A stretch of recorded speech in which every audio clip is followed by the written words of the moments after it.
Wireless का part 1 पढ़ा था, वायरलेस का पार्ट 2 आज है। वायरलेस अबाउट वायरलेस में क्या चीजें होती है। अब ये चीजें आपको जाननी पड़ेगी, इंटरव्यू में पूछ सकते हैं वायरलेस में क्या क्या कंसेप्ट आते हैं, पता होना चाहिए किस टाइप के हमारे पास एपीज होते हैं। तो रविंद्र जी, एपी कौन सा डिवाइस होता है?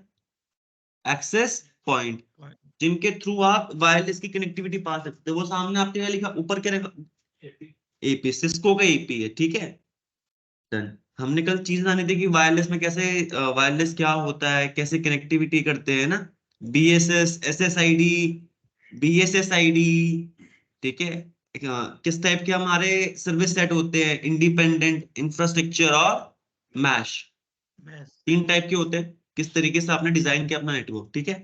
तो आज का आपका फाइनल टॉपिक अबाउट वायरलेस, इसमें हम जानेंगे अब हमारा जो फ्रेम जा रहा है, यानी जो पैकेट जाता है, वो कौन से फॉर्मेट का होता है। हमारा मेरे लैपटॉप से जो मेरे इस एपी में डेटा जा रहा होगा, वो एक फ्रेम के फॉर्मेट में जा रहा होगा।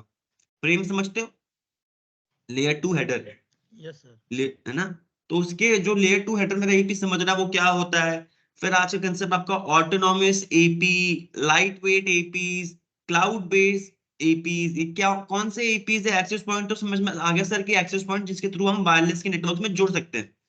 बट आपने तीन टाइप की बता दी कि ऑटोनॉमस भी होता है, लाइट वेट भी होता है, क्लाउड बेस्ड भी होता है, और आखिर में एक वायरलेस लैन कंट्रोलर। ये भी जानना इंपॉर्टेंट है, ठीक है। चलो स्टार्ट करते हैं। तो सबसे पहले आपका स्टार्ट होगा कहां पर? 802.11 के फ्रेम फॉर्मेट से। 802, हमारा 802.11 क्या बताता है, कौन सा स्टैंडर्ड है, वायरलेस या वायर्ड? वायरलेस, ठीक है। तो उसी का फ्रेम फॉर्मेट है। तो आप देखो आपके सामने यहाँ पर क्या है, ये हमारे फ्रेम का यहाँ पर, जहां तक मैं नहीं जा रहा हूँ, ये हेडर है। ये बीच में क्या हमारा डेटा यानी पैकेट, और आखिरी में क्या होता है, ट्रेलर होता है फ्रेम के। तो वही चीजें यहाँ पर है, बट इसमें कुछ एडिशनल चीजें ऐड है, वो जानेंगे क्या क्या बता रहे हैं। तो देखो 802.11 के जो फ्रेम होते हैं उसका डिफरेंट फॉर्मेट होता है, किससे? 802.3 ईथरनेट फ्रेम। अरे जो वायर्ड में हमारा ईथरनेट फ्रेम था, उसमें क्या था, प्रीएम्बल था, एसएफडी थी, डेस्टिनेशन, सोर्स, फिर टाइप फील्ड, फिर पैकेट, फिर आखिर में एफसीएस। अब उसका ऐसे ही कुछ है, बट इसमें एक डिफरेंट फॉर्मेट है जो 802.11 के डिवाइसेस शेयर करते हैं एपीज के साथ। क्लियर है? तो अब देखो यहाँ पर, डिपेंडिंग ऑन योर, देखो 802 के वर्जन भी आते हैं कि जो हमारे वायरलेस के ना, वायरलेस के भी हमारे पास वर्जन आते थे, ठीक है। तो वहां पर आपके मैसेज टाइप में ना, some field might be present और some field might not be present. कुछ फील्ड ऐसी होगी जो प्रेजेंट होगी, जो कुछ फील्ड होगी ऐसी जो प्रेजेंट ना हो। जो व्हाइट में सारी फील्ड प्रेजेंट होगी, ठीक है। अब मुझे ये चार एड्रेसेस दिख रहे हैं सर, ये कौन से एड्रेसेस? जरूरी नहीं कि चारों के चारों एड्रेस बताने जरूरी है, कुछ एड्रेस हो भी सकते हैं, कुछ एड्रेस नहीं भी होंगे, ठीक है। तो देखो फॉर एग्जाम्पल जो आपके यहाँ पे लिखा हुआ है कि not all the messages use of, आप जितने भी मैसेज भेज रहे हो जरूरी नहीं है कि सब में चारों के चारों एड्रेस फील्ड हो ही हो। क्लियर है? अब सबसे पहला हमारा क्या लिखा है यहाँ पर, फ्रेम कंट्रोल। इससे हमें एक ऐसी इंफॉर्मेशन प्रोवाइड होती है सच एज मैसेज कौन से टाइप का है या उसका सब टाइप्स। एक पर्टिकुलर टाइप बताएगा मैसेज का, या तो उसके एक पर्टिकुलर टाइप के सब टाइप्स भी होते हैं, वो बताता है फ्रेम कंट्रोल की कौन सा पर्टिकुलर मैसेज है। अब आता है ड्यूरेशन। ये कितने बाइट की फील्ड है फ्रेम कंट्रोल? 2 बाइट की फील्ड है, यानी कितने बिट्स हो जाएंगे यहाँ पर? 16 बिट्स। क्लियर है, गुड। अब आता है आपका duration ID. Duration ID, duration या आईडी, जो सेकंड फील्ड है यहाँ पर, या तो टाइम बताता है या तो उसको आइडेंटिफाई करने के लिए किसका फ्रेम है वो बताता है। दो चीज बताता है यहाँ पर, ड्यूरेशन बताएगा या तो एक आईडी बताएगा कि भाई कौन से डिवाइस का ये फ्रेम है, ठीक है। तो देखो depending on the message type, आपने मैसेज देख लिया कौन सा मैसेज है, उसी फील्ड से यहाँ पर क्या हो जाएगा, यहाँ पर इंडिकेट हो जाएगा कि या तो यहाँ पर जो इस फील्ड में जो वैल्यू होगी वो टाइम बताएगी, या तो आइडेंटिफायर बताएगी कौन भेज रहा है, ठीक है। कैसे कनेक्शन है देखो, इन द टाइम आप माइक्रो सेकेंड्स में बताते हो कि channel will be decided for transmission of the frame, यानी जब ये फ्रेम रिलीज हुआ हुआ इसे कितना टाइम लगा, ड्यूरेशन बताता ना कि ये फ्रेम यहाँ से, मैंने बोला मैंने अभी भेजा, एपी के पास थोड़ी देर बाद पहुंचा, तो ड्यूरेशन कितनी देर के बाद वो फ्रेम पहुंचा होगा। तो ये ड्यूरेशन फील्ड में यहाँ पर टाइम वो सेकेंड्स में बताता है। दूसरा, अगर यहाँ पर एक वैल्यू होगी दूसरी, जो दूसरी वैल्यू होगी कोई जो सेकेंड्स नहीं बता रही होगी, वो क्या बताएगी, आइडेंटिफाई करेगी किसके साथ एसोसिएटेड है कनेक्शन आपका, कौन फ्रेम भेज रहा है उसके बारे में बताता है। तो ये भी कितने बाइट की फील्ड है?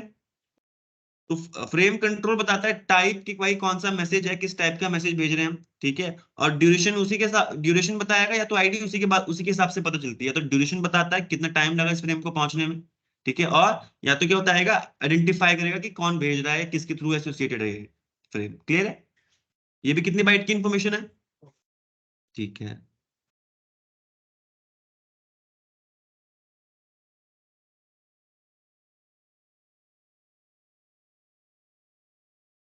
अब आते हैं एड्रेसेस टाइप। आपके क्या आता है, एड्रेसेस।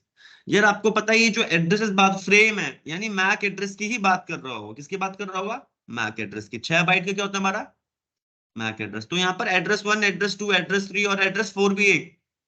तो ये क्या बता रहा है, up to 4 addresses can be present in 802.11 का फ्रेम। अप टू बोला है, जरूरी नहीं कि 4 के 4 हो, ठीक है। यहाँ पर बताया कि 4 भी हो सकते हैं, 4 से कम भी हमारे यहाँ पर एड्रेसेस आपके फ्रेम में दिख सकते हैं। Which addresses are present and their order or dependent on the message type। अब ये सर कौन से एड्रेसेस होंगे, कौन से प्रेजेंट है, ये सब डिपेंड करता है हमारे मैसेज टाइप पे। यानी फ्रेम कंट्रोल की जो वैल्यू होगी उसी पे डिपेंडेंट होगा कि कौन से यहाँ पर एड्रेस फिल होंगे या नहीं होंगे। तो देखो जो यहाँ पर पहला एड्रेस, यहाँ पर देखो एड्रेस क्या दिखा रहा है, यहाँ पर कौन कौन से एड्रेस होते हैं, destination address, source address, receiver address और ट्रांसमीटर एड्रेस। अब जरूरी नहीं है, कल आपने मैश टोपोलॉजी पढ़ी थी, उसमें क्या थे, एपीज टू एपीज के बीच में कनेक्टिविटी थी ना, मैश बनाया था ताकि इंटरलिंक हो। और मेरा एक एपी हमारे यहाँ पर किससे कनेक्टेड था, हमारे डिस्ट्रीब्यूटेड सिस्टम से, मतलब कि हमारे लोकल नेटवर्क से कनेक्टेड था यहाँ पर, है ना। स्विच नहीं करो, वायर्ड कनेक्टिविटी थी।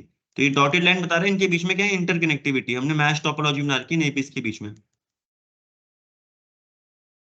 क्लियर है? मैंने बोला मेरा डिवाइस यहाँ पर है जो जो डेटा भेजना चाहता है, ठीक है। तो इसका जब ये सेंड करेगा फ्रेम, ये इस वाले एपी से, ये जो एपी यहाँ पर है इसके साथ कनेक्टेड है ये भी, ठीक है, इसकी रेंज में इससे कनेक्टेड है।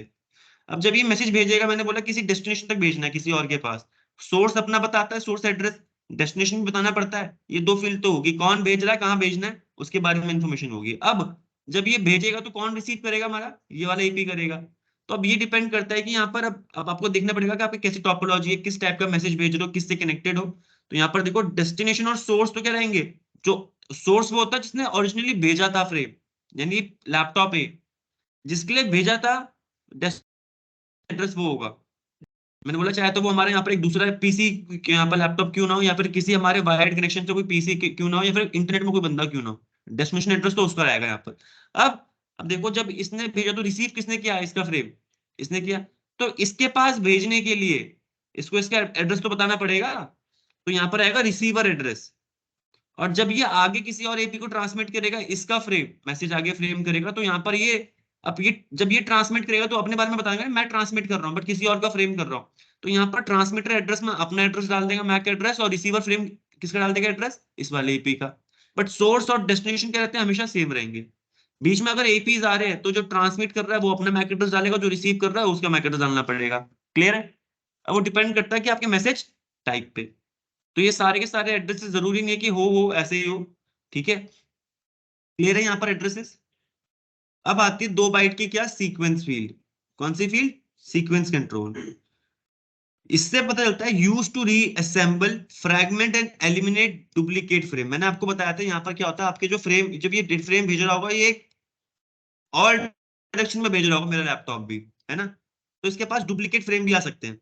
तो इससे से क्या होता है कि जो इसने मल्टीपल फ्रेम भेजे होंगे, आसपास भेज रहा है ना एक सर्कुलर वे में, एक पर्टिकुलर डायरेक्शन में नहीं भेजता, क्या करता है आसपास ये रेडियो फ्रीक्वेंसी एमिट कर रहा होगा, भेज रहा होगा। दोनों एपी से नहीं होता, एक ही एपी से कनेक्ट होते हैं। तब भी आपको एक ही एपी के साथ एसोसिएट करना पड़ेगा। इनमें से जो भी एपी एसोसिएट होगा उसी के साथ भेज पाएगा, जिसने भी पहले कर लिया। अगर दोनों रेंज में आ रहे तो हमने इसके साथ हो जाएगा, अगर हमने इसके साथ किया तो फिर इसी को भेजेंगे। दोनों को नहीं भेजते है ना, एसोसिएट कराना पड़ेगा। अभी बताऊंगा आगे कैसे करवाते हैं। क्लियर है? तो क्या होगा, जब ये फ्रेम भेज रहा है तो ये फ्रेम टुकड़ों में भेज रहा है डेटा, तो ये रीअसेंबल भी करेगा, प्लस कोई डुप्लीकेट फ्रेम रिसीव होगा तो उससे भी पता चल जाता है कि डुप्लीकेट फ्रेम है, इसे रिमूव कर दो, ये फ्रेम मेरे पास पहले भी रिसीव हो चुका है। तो सीक्वेंस कंट्रोल से क्या होता है, रीअसेंबल होता है आपके फ्रेम्स, और यहाँ पर एलिमिनेट करते हैं डुप्लीकेट फ्रेम्स को भी। अब आता है क्यूओएस। यार जहां पर भी आपको क्यूओएस दिखे, टाइप, यहाँ पे type of quality, type of service, यानी प्रायोरिटी की बात हो रही है। तो इसी फील्ड से इंडिकेट होता है कि किस टाइप का ट्रैफिक है, प्रायोरिटी वाला है या फिर कम प्रायोरिटी वाला है ना। Use in QS to prioritise certain type of traffic, कि इस डेटा को ज्यादा प्रायोरिटी में भेजना है, इस डेटा को कम प्रायोरिटी में भेजना, हम इसी फील्ड में डाल के भेजते हैं कि इसकी प्रायोरिटी ज्यादा है या इसकी प्रायोरिटी कम है। कि कंजेशन के टाइम पे जो प्रायोरिटी वाला होता है सबसे पहले उसको हम निकालते हैं, यानी उसको हम आगे फॉरवर्ड करते हैं। अब एक वैल्यू है यहाँ पर, ये क्यूएस पे कितने बाइट की फील्ड है, 2 बाइट की फील्ड। ठीक है, अधिकतर आपको 2 बाइट दिखेंगे यहाँ पर, 2 byte 2 byte 2 byte 2 byte. MAC address तो हमारे 6 6 बाइट के होते हैं।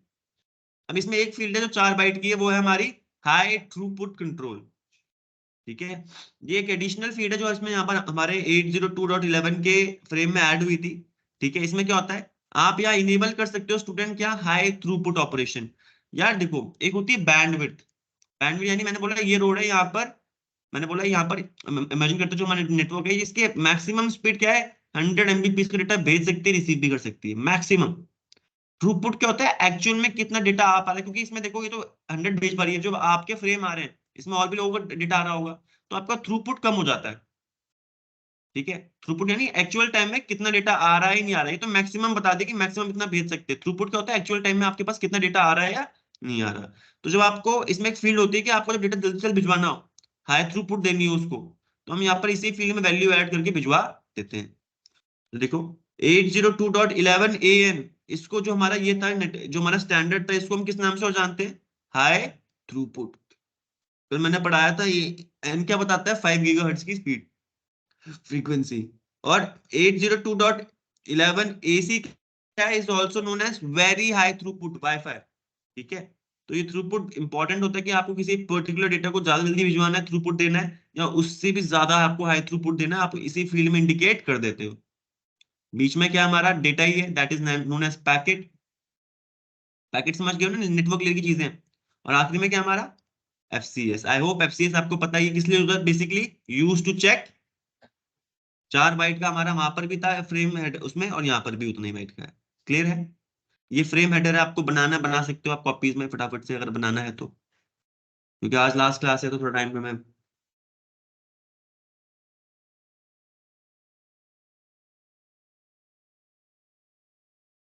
ये रफ कॉपी है, फिर ये सीसीएन वाली मेन कॉपी है। रफ कॉपी है तो फिर अब देख लो, अगर आपको लिखनी है तो लिख लो, वरना आगे कंटिन्यू करते हैं। ठीक है, चलो। सर लास्ट क्लास है आज? मोस्ट प्रोबेबली आज लास्ट क्लास है, आपका सारे टॉपिक खत्म हो गए। ठीक है, जो वायरलेस में हमारा सीसीएन है ऑलमोस्ट कंप्लीट, ऑलमोस्ट नहीं कि कंप्लीट ही आज। जो आगे के टॉपिक बचे हैं इसमें एपीज वेपीज, उसके बाद सब चीजें कंप्लीट। ठीक है, एक बार मैं चेक कर लूंगा कोई पार्ट छूट तो नहीं गया, मैं सिलेबस देख के आपसे कंफर्म करवा लूंगा, फिर आपको अलविदा फॉर सीसीएन है मेरे तरफ से। ठीक है, ठीक है बट आप सर। यहाँ पर आके प्रैक्टिस कर सकते हो, 10 चीजें कर सकते हो, उसमें कोई रुकावट नहीं है। लैब्स करो ताकि इंटरव्यू निकले। क्लियर है। अब देखो, अब आता है यहाँ पर अब ये इंपॉर्टेंट है, वो तो फ्रेम समझ गए। अरे जब आप एपी से जुड़ते हो, क्या किसी भी एपी से हम रैंडमली जुड़ जाते हैं, यहाँ पर हमें कनेक्ट करना पड़ता है पहले एक्सेस पॉइंट के साथ, कनेक्ट करना पड़ता है। वो कैसे समझता है कि पैसे, वो कैसे कनेक्ट करता है, कैसे एसोसिएट करवाता है, कैसे फिर इसी एपी के पास डेटा जा रहा है, वो सब चीजें अभी आपको समझने को मिलेगी। ठीक है, तो अब देखो, एक्सेस पॉइंट जो होता है हमारे, वो एक तरीके से ब्रिज होता है जो हमको वायरलेस स्टेशन, मैंने बताया था वायरलेस में जब आप कनेक्ट हो जाते हो, तो जैसे मेरा लैपटॉप है, इसको स्टेशन के नाम से भी जाना जाएगा या तो क्लाइंट के नाम से भी जाना जाता है ये। तो एक तरीके से एक्सेस पॉइंट क्या, हमारा बीच का मीडियम है ना, सेंट्रल पॉइंट है वायरलेस नेटवर्क जुड़ने के लिए। तो पहला पॉइंट वही बताया गया है, access point bridge traffic between wireless station and other devices. एक तरीके से जब आपको मैंने वाला एग्जांपल से समझा देता हूँ।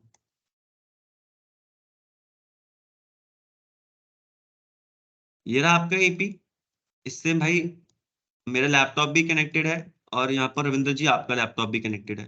ठीक है, एक जब मुझे डेटा भेजना है अपने लैपटॉप से आपके लैपटॉप में, तो डेटा जाएगा एक्सेस पॉइंट के पास, और एक्सेस पॉइंट भेजेगा आपके लैपटॉप में।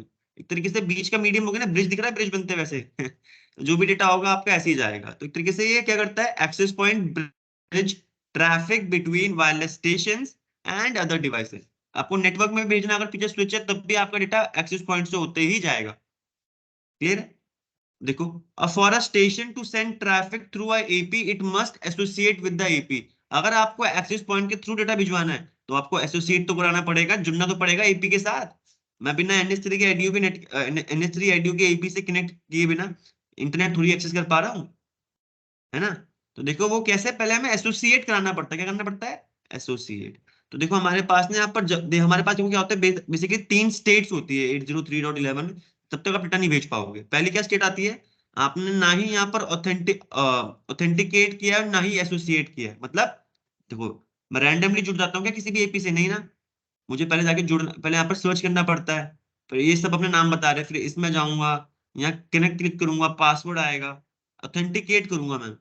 जब ऑथेंटिक आता है तो वो एसोसिएट भी कर रहा होता है कि भाई अब मेरे को अपने एपी के साथ जोड़ लेगा। उसके पास एक एसोसिएशन टेबल होगी जिसमें वो मर्ज कर लेगा क्या, सुमित सर का मैक एड्रेस मेरे साथ जुड़ा हुआ। ठीक है, तभी मेरे सारे फ्रेम सिर्फ इसी वाले एपी के पास जाएंगे क्योंकि ये एसोसिएट हो रखा है अभी मेरे से। यहाँ पर देखो NS3 आईडी का मेन भी है, ये सब इनके पास क्यों नहीं जाएंगे फ्रेम? क्योंकि ये ना ही ऑथेंटिकेट किया है मैंने, ना ही एसोसिएट हो रखा हूं मैं। ठीक है, पहला स्टेट क्या है, ना ही आपने ऑथेंटिकेट किया है। देखो यहाँ पर बहुत सारे नाम आ रहे हैं। क्या मैं हर एक को डेटा भेज पा रहा हूँ? नहीं ना, क्योंकि यहाँ पर ना ही मैंने ऑथेंटिकेट किया कनेक्ट करने के बाद, और ना ही मैंने एसोसिएट कर पाया हूँ। कुछ ओपन वाईफाई भी होते हैं ना, उसमें तो डायरेक्टली कनेक्ट जो बिना ऑथेंटिकेट किए वो तुरंत एसोसिएट कर लेता है। ठीक है, दूसरी स्टेट क्या है, ऑथेंटिकेट तो कर दिया बट अभी एसोसिएट नहीं हुआ है।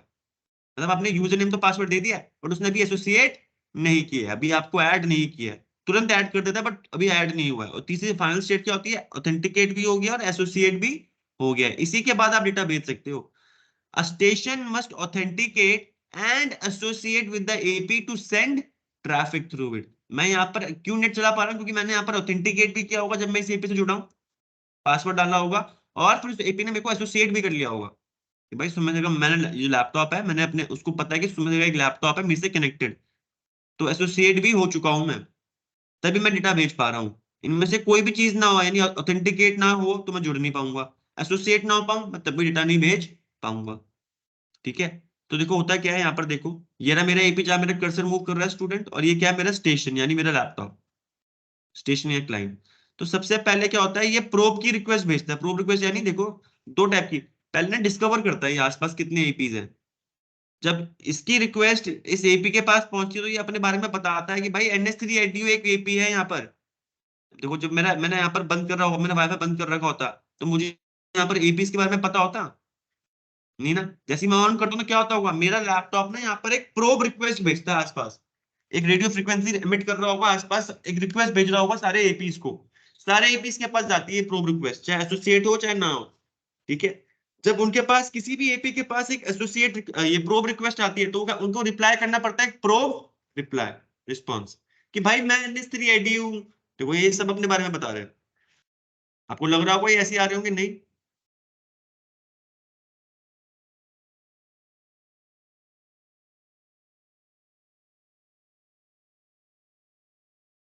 तो जैसे आप यहाँ पर कनेक्ट करते हो, इसमें खोलते हो वाईफाई का, तो आसपास क्या हुआ, आपके लैपटॉप ने एक प्रोब रिक्वेस्ट, एकदम से नहीं आना सारे, अभी आएंगे धीरे करके। क्यों आ रहे हैं? तो मेरे लैपटॉप ने एक प्रोब रिक्वेस्ट भेजी, जितने भी एपीस के पास ये प्रोब रिक्वेस्ट गई उन सबने क्या किया, मुझे एक प्रोब का रिस्पॉन्स सेंड किया। NS3 एम्प्लॉय, NS3 मैं हूँ, NS3 मेन 5G मैं हूँ, NS3 मेन चिरयू 4G होम, इन्होंने प्रोब रिस्पॉन्स सेंड किया, अपने बारे में मुझे बताया। ठीक है, तो देखो बेसिकली क्या होता है, there are two ways a station can scan for a BSS, basic service set. मतलब बनाता था ना एपी के अपना BSS होता है, ये एपी है तो उसकी अपनी एक रेंज होगी। तो एक होता है एक्टिव स्कैनिंग। एक्टिव स्कैनिंग में क्या होता है, आपका जो स्टेशन होते हैं मेरा लैपटॉप, ये सेंड करते हैं क्या, प्रोब रिक्वेस्ट, और वेट करते हैं जब प्रोब रिक्वेस्ट का रिप्लाई आता है, जैसे अभी हुआ था। वापस दिखाते हैं एक बार करके। अभी तो सारे इनकी रिस्पॉन्स आ गए तो मेरे पास इनकी इन्फॉर्मेशन थी। जब आप बंद करते हो एकदम से सारे थोड़ी आते हैं यहाँ पर, एक एक करके आते हैं ना धीरे धीरे, क्योंकि मेरी रिस्पॉन्स भेजी होगी मैंने, प्रोब रिस्पॉन्स रिक्वेस्ट भेजी, उन सबके प्रोब। इसे बोलते हैं एक्टिव स्कैनिंग। जब आपका स्टेशन यानी आपका डिवाइस एक प्रोब रिक्वेस्ट भेज के इंफॉर्मेशन गैदर करता है आसपास कौन कौन से एपीज हैं। एक होता है अपने आप ही बता रहे हैं, जैसे कि मैंने यहाँ पर ऑन कर रखा है। ठीक है, हुआ क्या, पैसिव स्कैनिंग में क्या होता है, तो स्टेशन होते हैं ना वो लिसन करते हैं बीकन मैसेज फ्रॉम एपी। यार एपीज ना हर थोड़ी देर बाद ना बीकन मैसेज भेज रहे होते हैं, अपने बारे में बता रहे होते हैं अपने आप ही ऑटोमेटिकली। अपने बात देखो, एक तो तरीका अपने बारे में बताने का जब कोई प्रोब रिक्वेस्ट भेजेगा तभी बताएंगे। एक क्या ही अपने अपने बारे थोड़ी थोड़ी देर में अपने आप बता रहे होते हैं, मैं NS3 ID हूँ, मैं NS3 ID हूँ, मैं NS3 ID हूँ। NS3 ID का जो एपी है अपने आप क्या बता रहा होगा, कुछ मैसेज भेज रहा होगा। तो वो मैसेज क्या होते हैं, बीकन मैसेज। बीकन मैसेज एक ऐसे मैसेज होते हैं जिनको अपने आप ऑटोमेटिकली सेंड कर रहा होता है एपी, उनको प्रोब रिक्वेस्ट की जरूरत नहीं पड़ती। क्लियर है, बट अपने बारे में ही बता रहे होते हैं। तो दो टाइप के मैसेज होते हैं। ये आपको बीएसएस जानने के लिए एक्टिव स्कैनिंग, जिसमें आपका स्टेशन क्या करता है, प्रोब रिक्वेस्ट भेजता है और वेट करता है, लिसन करता है किसका, प्रोब फ्रॉम। ठीक है, और दूसरा क्या है, पैसिव स्कैनिंग। इसमें स्टेशन लिसन करते हैं, यानी मेरा लैपटॉप वेट सुन रहा होगा थोड़ी देर में, NS3 IDU चिरयू, यहाँ पर जितने भी एपीएस अपने बारे में थोड़ी थोड़ी देर में क्या करोगे, बीकन मैसेज भेज रहे होंगे automatically. Beacon messages are send periodically, यानी हर थोड़ी देर में भेजेंगे by AP to advertise the BSS, basic service set. यहां तक डाउट कोई? देखो अभी तो मैंने जाना इनके बारे में, ठीक है। अभी मैं यहाँ पर ना ही ऑथेंटिकेट किया है, ना ही मैं भी एसोसिएट हूँ, तो मैंने जाना है ना आसपास जितने सारे एपी है। अब जिससे भी मुझे जुड़ना है, मुझे क्लिक करना पड़ेगा, उसमें कनेक्ट करना पड़ेगा, फिर पासवर्ड डालना पड़ेगा। तो वही है क्या, ऑथेंटिकेशन का प्रोसेस है। दूसरी स्टेप देखो, जब आपको ये सारे मिल गए एपी, तो मैं क्या करता हूँ, किसी एक एपी से कनेक्ट होता हूँ, तो पहले मुझे क्या करना पड़ता है, ऑथेंटिकेट करना पड़ता है ना, पासवर्ड देना पड़ता है। तो मैं पासवर्ड के साथ उसे ऑथेंटिकेट रिक्वेस्ट भेजता हूँ, और जब अगर वो पासवर्ड गलत है सही है, तो वहां से रिस्पॉन्स आता है मेरे पास कि ठीक है पासवर्ड आप कनेक्ट हो सकते हो, गलत है पासवर्ड आप कनेक्ट नहीं हो सकते। जब मैंने बोला मैंने ऑथेंटिकेट भी कर दिया, तो आखिरी में क्या करता है, मैं उसको एक एसोसिएशन की रिक्वेस्ट भी भेज रहा होता हूँ तुरंत ऑथेंटिकेशन के बाद, कि भाई मुझे एसोसिएट कर ले। फिर वो एसोसिएट कर लेता है, तो उसका रिस्पॉन्स भी भेजता है मेरे को कि भाई अब तुम एसोसिएट हो गए, उसी के बाद मैं वाईफाई से क्या डेटा भेज सकता हूँ। तो ये सारी चीजें हमारी हो रही होती है, probe request, probe response, authenticate request, authentication response, associate request, association response. Clear है, कोई डाउट यहां तक?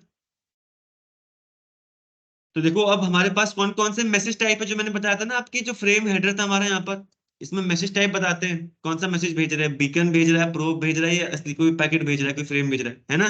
तो यहाँ से वो डिसाइड हो जाता है। क्लियर है, इसी फ्रेम उससे जो पहली चीज है। तो देखो देर आर 3802 के 11 802.11 के मैसेज टाइप, पहला मैनेजमेंट, फिर कंट्रोल, और फिर आखिरी डेटा, डेटा वाला टाइप। तो मैनेजमेंट कौन से मैसेज होते हैं, जिसमें आपके beacon messages, probe messages, association messages, associate messages ज्यादा होते हैं। ये डेटा थोड़ी भेज रहे हैं, ये तो एपी से जुड़ने के हमारे वो हैं मैसेजेस, जो हमारा एपी और स्टेशन कम्युनिकेट कर रहा है एक दूसरे से। तो ये सारे कौन से मैसेज होते हैं, मैनेजमेंट मैसेजेस। अब आता है कंट्रोल मैसेजेस। मैंने आपको बताया था एपीपी कैसे काम करता है, जैसे हब में हम डेटा भेजते हैं तो उसमें CSMA/3 था ना, क्योंकि यहाँ पर आपके फ्रेम ब्रॉडकास्ट हो रहे होते हैं, नेटवर्क में सबके पास आ रहे होते हैं। तो पहले आपको चैनल चेक करना पड़ता है कि क्या चैनल एम्प्टी है, मैं यूज कर सकता हूँ। अगर ये चैनल कोई और डेटा भेज रहा है तो मैं उसमें डेटा नहीं भेजूंगा, वरना क्या हो जाएगा, कोलिजन हो जाते हैं। तो देखो जो मैसेज आपके ये रिक्वेस्ट टू सेंड, ये पहले चेक करता है कि भाई आपका नेटवर्क अभी खाली है नहीं है वायरलेस में भेजने के लिए, वो चैनल में डेटा भेज पाऊंगा नहीं पाऊंगा। तो पहले ये रिक्वेस्ट टू सेंड वाला मैसेज भेजता है, जब उसका आ जाता है क्लियर टू सेंड, तभी ये डेटा भेजता है। और एक होता है एक्नॉलेज मैसेज, जिसमें ये इसको ये एक्नॉलेज होगा कि हाँ तुम्हारा डेटा पहुंच गया है, फिर तुम डेटा भेज सकते हो। ये सारे कौन से मैसेज होते हैं, हमारे control messages. Control messages are use to control access the medium, यानी रेडियो फ्रीक्वेंसी में डेटा भेज पाऊंगा या नहीं पाऊंगा। ठीक है, assist with the delivery of management and frame, कि मुझे फ्रेम भेजना है, पहले मैं चेक करूंगा कि मेरा जो मीडियम है वो फ्री है नहीं है। तो रिक्वेस्ट भेजता हूँ मैं, रिक्वेस्ट टू सेंड, क्या मैं भेज सकता हूँ, वहां से एक्नॉलेज आएगा, नहीं भेज सकते। फिर जब वहां से आगे क्लियर टू सेंड तो आप भेज सकते हो, तभी मैं डेटा भेजता हूँ। क्लियर है। और आखिरी कौन सा मैसेज होता है, डेटा, जो आपको भेजना ही है, कोई स्पेसिफिक डेटा भेज रहे हो। तो तीन टाइप के मैसेज होते हैं, मैनेजमेंट, कंट्रोल और डेटा। क्लियर है। तो ये था आपके फंडामेंटल ऑफ वायरलेस। अब आपको ना एपीस के बारे में जानना है। हम एपीस किस किस तरीके से एपीस होते हैं। एपी तो एक्सेस पॉइंट हो गया वायरलेस जुड़ने से। एक होता है ऑटोनॉमस एपी, एक इसका हमारे पास एक तरीका होता है लाइट वेट एपीस, एक होता है क्लाउड बेस्ड एपीस। अब ये क्या होते हैं जानते हैं। पहले स्टार्ट करेंगे ऑटोनॉमस एपी से, सरल है समझ जाओगे। तो देखो जो ऑटोनॉमस एपी होते हैं स्टूडेंट्स, ये क्या होते हैं, self contain system that do not rely on WLC। ये आपको जाके खुद ही मैनेज करना पड़ेगा, इसमें कॉन्फ़िगरेशन खुद करनी पड़ेगी। या पासवर्ड डलवाना है, जैसे एक एपी है, मुझे एक सेंट्रल एक एपी ले लिया मैंने,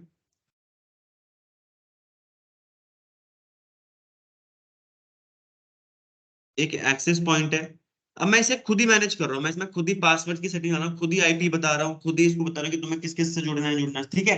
हर चीज मैं इसे खुद ही मैनेज कर रहा हूँ, किसी और पर डिपेंडेंट नहीं है। तो नेटवर्क इंजीनियर को इसको खुद इसको एक्सेस लेना पड़ेगा इंडिविजुअली जो भी काम करना है। तो ऐसे टाइप को क्या बोलते हैं, एपी, इसको हम ऑटोनॉमस एपी। फॉर एग्जांपल देखो, autonomous AP are configured individually. अगर मुझे कुछ भी कॉन्फ़िगरेशन करनी है तो मुझे इस एपी पे जाना पड़ेगा, इसका रिमोट एक्सेस देना पड़ेगा, तो मुझे इसमें केबल अटैच करके कनेक्शन करना पड़ेगा इसका। क्लियर है? तो ऐसे एपी को बोलते हैं autonomous AP. You can configure by console cable, जैसे हम डिवाइसेस को करते थे, या तो टेलनेट या एसएसएच, या तो आप एचटीटीपी। हमारे पास ना एक जीयूआई बेस, हर एपी के अंदर ना एक जीयूआई बेस्ड सॉफ्टवेयर भी होता है, जिसको आप एक्सेस करोगे तो आपको एपी का पूरा कंट्रोल मिल जाएगा। आपको सीएलआई पे डिपेंडेंट नहीं होना पड़ेगा, आप वहां से भी सेटिंग चेंज कर सकते हो जीयूआई बेस्ड में। क्लियर है? And IP address for remote management should be configured, कि अगर आपको रिमोट एक्सेस लेना तो आपको इस एपी में क्या डालना पड़ेगा, रिमोट मैनेजमेंट का आईपी डालना पड़ेगा। दूसरा, कौन सी रेडियो फ्रीक्वेंसी में काम करना है आपको, कितनी पावर ट्रांसमिट करनी है आपको, कौन से चैनल पे काम करना है आपको, ये मैनुअली बताना पड़ेगा इस एपी को जाके। तो चैनल 1 पे काम करेगा, इतनी 2.4 गीगाहर्ट्ज की फ्रीक्वेंसी पे काम करेगा, मैनुअली बता रहा हूँ मैं इसको, ठीक है। और कोई सिक्योरिटी की पॉलिसी डालनी है, वो भी आपको इस एपी में इंडिविजुअली जाकर कॉन्फ़िगर करनी पड़ेगी। ऐसे ही आपको अगर क्वालिटी ऑफ सर्विस बताने की, एक पर्टिकुलर टाइप के डेटा को ज्यादा क्वालिटी देनी है, तो आप वो भी यहाँ मेंशन कर सकते हो। क्लियर है? There is no central monitoring and management of AP, यानी आपको जो भी एपी को कुछ नहीं, आप किसी और एक सेंट्रल कोई डिवाइस नहीं है जो मैनेज कर रहा हो इसे। समझ रहे हो? मुझे इसमें कुछ भी काम करना है तो डायरेक्टली जाके काम करवाना पड़ेगा, किसी और डिवाइस के थ्रू मैं इसे मैनेज नहीं कर पा रहा, यानी सेंट्रल कंट्रोल नहीं है इसका, ये खुद ही इंडिपेंडेंट है। तो ऐसे एपी को क्या बोलते हैं हम? Autonomous AP system. नहीं, ऑटोनॉमस सिस्टम तो कुछ और होता है।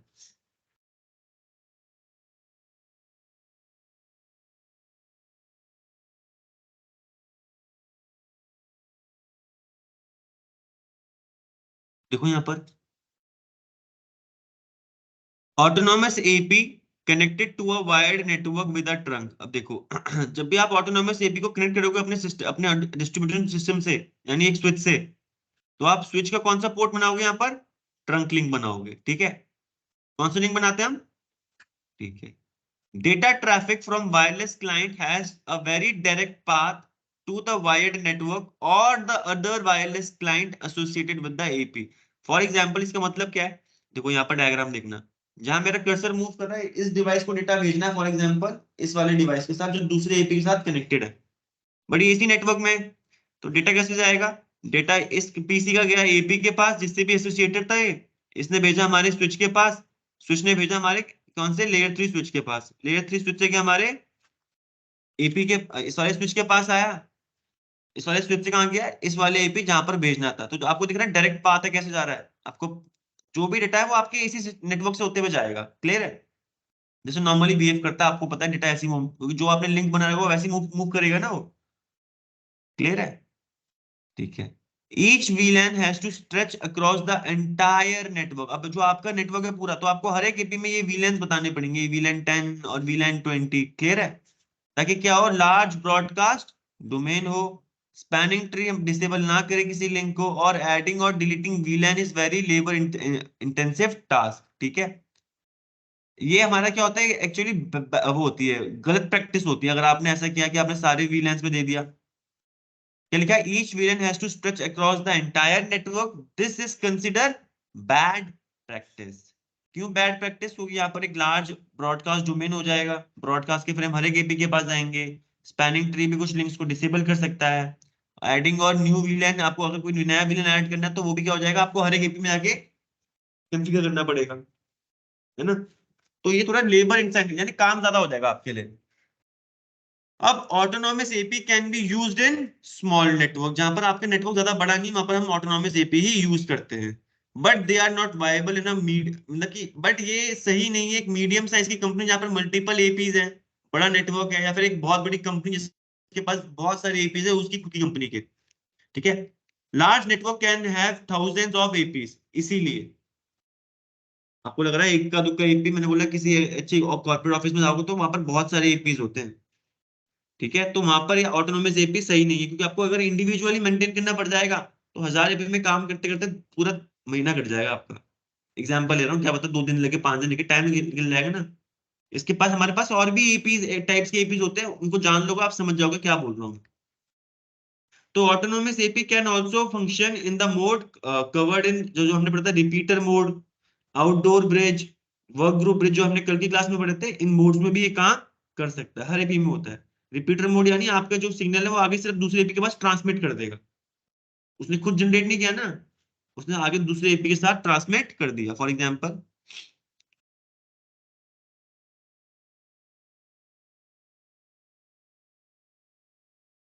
एपी एक ये रहा, एक एपी, और ये इनके बीच में ये इन्होंने एसोसिएट करवा रखे एक दूसरे के साथ। यहाँ पर लैपटॉप है, ये जब वायरलेसली कनेक्टेड है, वायरलेसली डेटा भेज रहा है इस वाले एपी के पास, ठीक है। तो ये इसको हमने रिपीटर मोड में कर दिया, कि मैंने बोला कि भाई ये जो डिवाइस रिसीव तो कर लेगा, बट इसको ये सिग्नल सिर्फ आगे भेजना है, इसमें कुछ ऐड वैड नहीं करना, बस उसी सिग्नल को रिपीट करके यानी एम्पलीफाई करके थोड़ा और आगे शेयर कर दो। रिपीटर डिवाइस याद है, रिपीटर क्या करता है? रिपीटर एक डिवाइस होता है जो आपके सिग्नल को एम्पलीफाई करता है और आगे भेज देता है। रिपीटर याद है सर?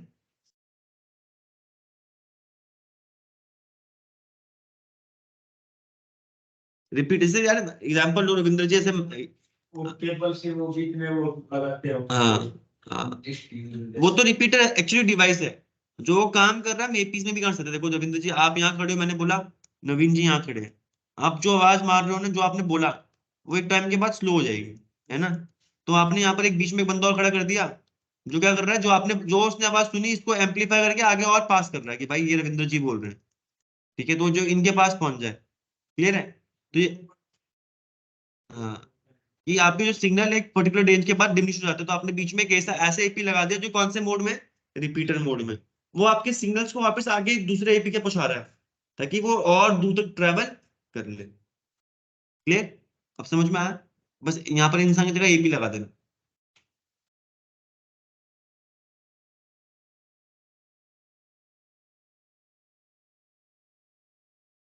अब आते हैं ऑटोनोमस, ये भी समझ में आया कि हमें हर चीज खुद उसमें खुद कॉन्फ़िगर करनी पड़ेगी उस एपी में, आईपीस भी, सिक्योरिटी भी, क्वालिटी ऑफ सर्विस भी, ट्रंक कौन कौन से वीलैन बनाने हैं, है ना, क्वालिटी ऑफ सर्विस, सब चीजें। अब देखो, अब आते हैं लाइट वेट एपीज। ये लाइट वेट एपी जहां पर भी दिखेंगे ना, एक डिवाइस ऐड हो जाता है आपके पास, क्या? WLC, wireless LAN controller. अब एक डिवाइस ऐसा डिवाइस है WLC जिसके थ्रू आप इन एपीज को कंट्रोल कर सकते हो। एक सेंट्रल लोकेशन से मैं क्या करूंगा, जितने भी एपीज है जो लाइट वेट एपीज है, मैं उन्हें क्या कर सकता हूँ, कॉन्फ़िगर कर सकता हूँ। मुझे हर एक एपी में जाके इंडिपेंडेंटली, मैंने बोला 5 एपीज है मेरे।